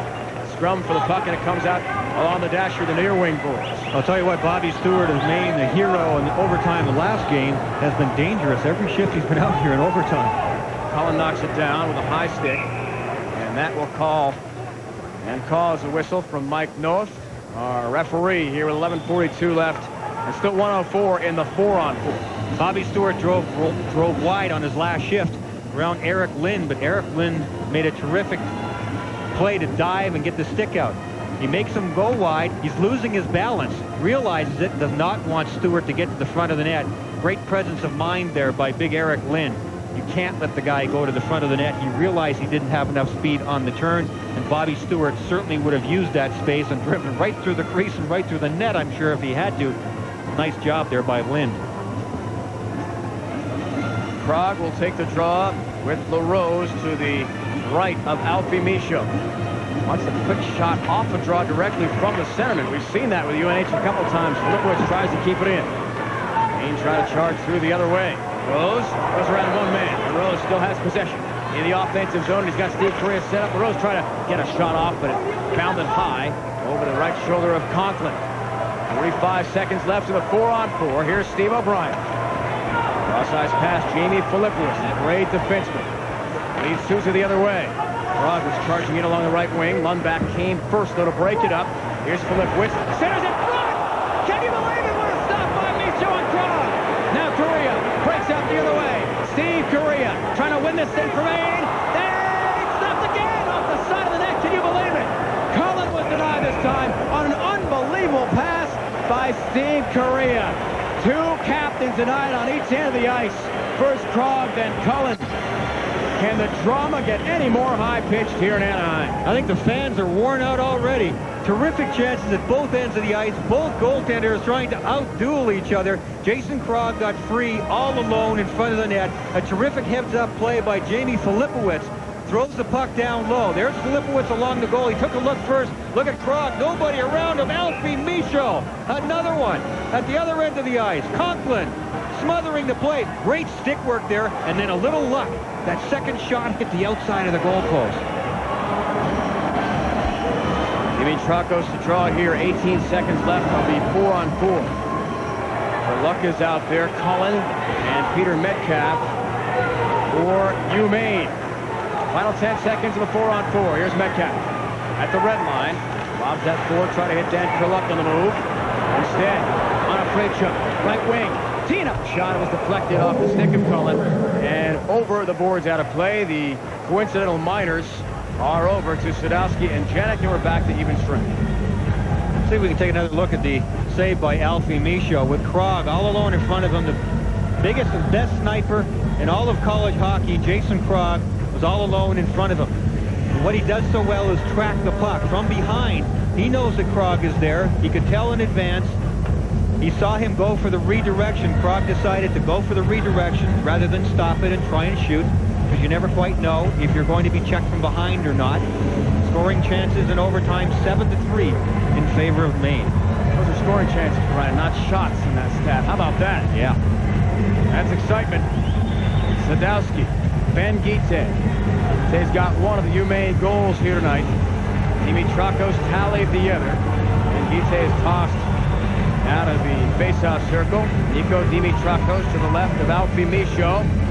Takes yet another huge faceoff. They're all big now. Kendrushinsky, the rebound loose, sent just wide. Sadowski directed it just wide to the right of Michaud. Oh my goodness. Now Dimitrakos, full head of steam. He's got Kurluck with him. Dimitrakos carries in, centers, but it's broken up first. On a freight shot. Boy, John Sadowski almost won this thing again for UNH. Nico Dimitrakos, a freshman, said he's learned a lot this year about defense. He ends up taking a face-off. But what he forgets to do is when you lose the face-off, you must tie up the other man's centerman. Sadowski's a smart guy. Sadowski wins the draw, then goes to the net. Dimitrakos let him go. Sadowski with a chance to win the national championship, and Dimitrakos had to be going, oh my goodness, please stop this one. Alfie did. 5'10" junior centerman John Sadowski from Glenview, Illinois, just missed by that much. He's got 15 points this year. That would have been a pretty incredible 16th. Filipowicz out the center ice. O'Brien looks to redirect that one. Shapolsky on the move between two defenders. Jason Shapolsky, some good speed. Rose tries to catch up with it along the end board. Shapolsky grabs it back again. He's out there with Rogers. And C.J. Fysick out to the point. Filipowicz sends it right on. Deflected wide again. Comes out for O'Brien. Blasted on. Never got there. It was broken up first. Lundback got a piece of it. Anders Lundback. And it comes out to the near side again. Bobby Stewart on the move. Through the neutral zone. Little crisscross play. Has Heiston, who looked to knock it down out of midair. Comes to the near side. Shapolsky. Heiston gets it right back. He's with Magnus Lundback. Identical twin of Anders. Held in. Metcalf throws it right in front. Rebound is Heiston. Another try. Still loose. Conklin lost his stick. He lost his goalie stick. He doesn't have it back yet. Out to the neutral zone. Somebody better go back and get that stick for him, or he's going to go get it himself. He did it himself. Takes a good time to do it. Heiston right on the doorstep. A couple of incredible chances. LaRose sends it right in front. They try again. They score! It's over! Gustafson wins the game and the national championship. Marcus Gustafson, UMaine wins the title.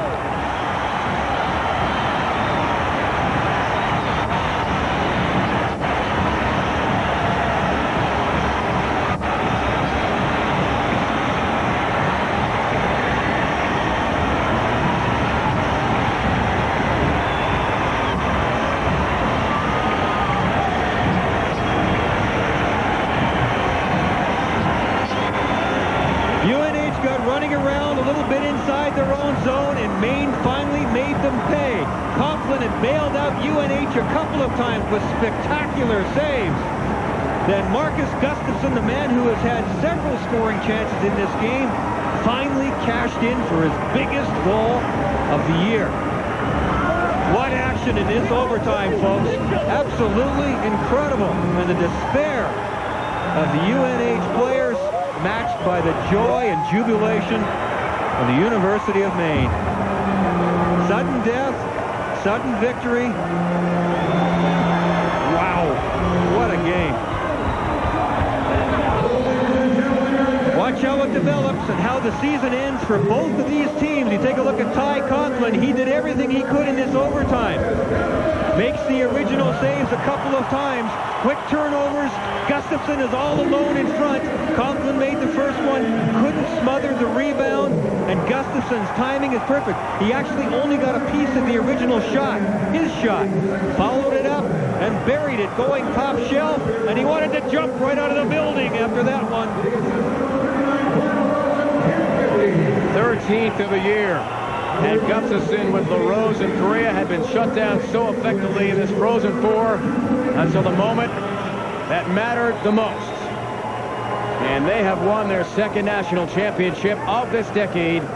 Winners in 93 and again in 99. And Ty Conklin so brilliant in net for UNH, making some incredible stops.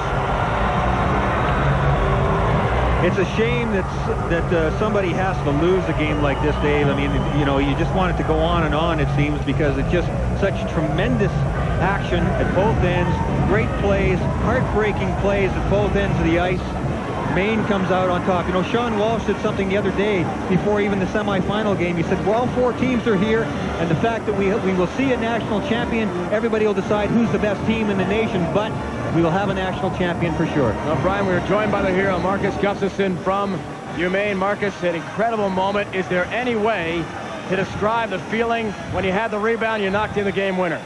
No, it's not. I just want to try to get a quick shot off, and he gave me the rebound. He'd been kind of shooting off rebounds all night, and that was our game plan, get it to the net, and no, it's no feeling at all. I'm so happy right now. It seemed like you guys had a lot of confidence, Marcus, coming out for the overtime. You really took it to UNH right from the drop of the puck. Definitely. We went to the overtime against BC, and we were just talking about who was going to make the winning play, and we know we're strong. We're so strong physically. We've been working out so many times during the week of this whole year, and finally pays off. Well, we're seeing the emotion on the ice that you guys enjoyed just a few moments ago in overtime. The approach you guys had must have been tremendous. You're 4-0 all-time in Frozen Four OT games. Talk a bit also about your tremendous goaltending from Michaud. Just kept you in this game time and time again. Oh, he won this game for us. They had so many good shots, so many great A's, and he was tremendous tonight, and I'm so glad I'm on my team. Marcus Gustafson, congratulations. You're 13th of the year, number 13. It's lucky 13 for you. Great job. Thank you very much. So the Black Bears and Alfie Michaud from Manitoba, Canada. Steve Correa, who was shut down until the end of this game, finally feeling the victory. It was Steve Correa who said all week, Brian, hey, we hadn't made it this far since 95. The seniors never had a chance to reach this level and what it meant to the program. That's right. And you know what? All these seniors, their careers began out here on the West Coast, the Great Western Freeze-Out, a tournament they won as freshmen. Now it comes full circle back in Southern California here in Anaheim as they win the NCAA National Championship. Bringing the crown back to Orono, Maine, more than 3,000 miles from here in Anaheim, California. We talked about that emotional moment with Richard Britt, their late equipment manager who was tragically killed this year, and they honor him with that jersey. And now they honor all of Maine with an incredible victory tonight.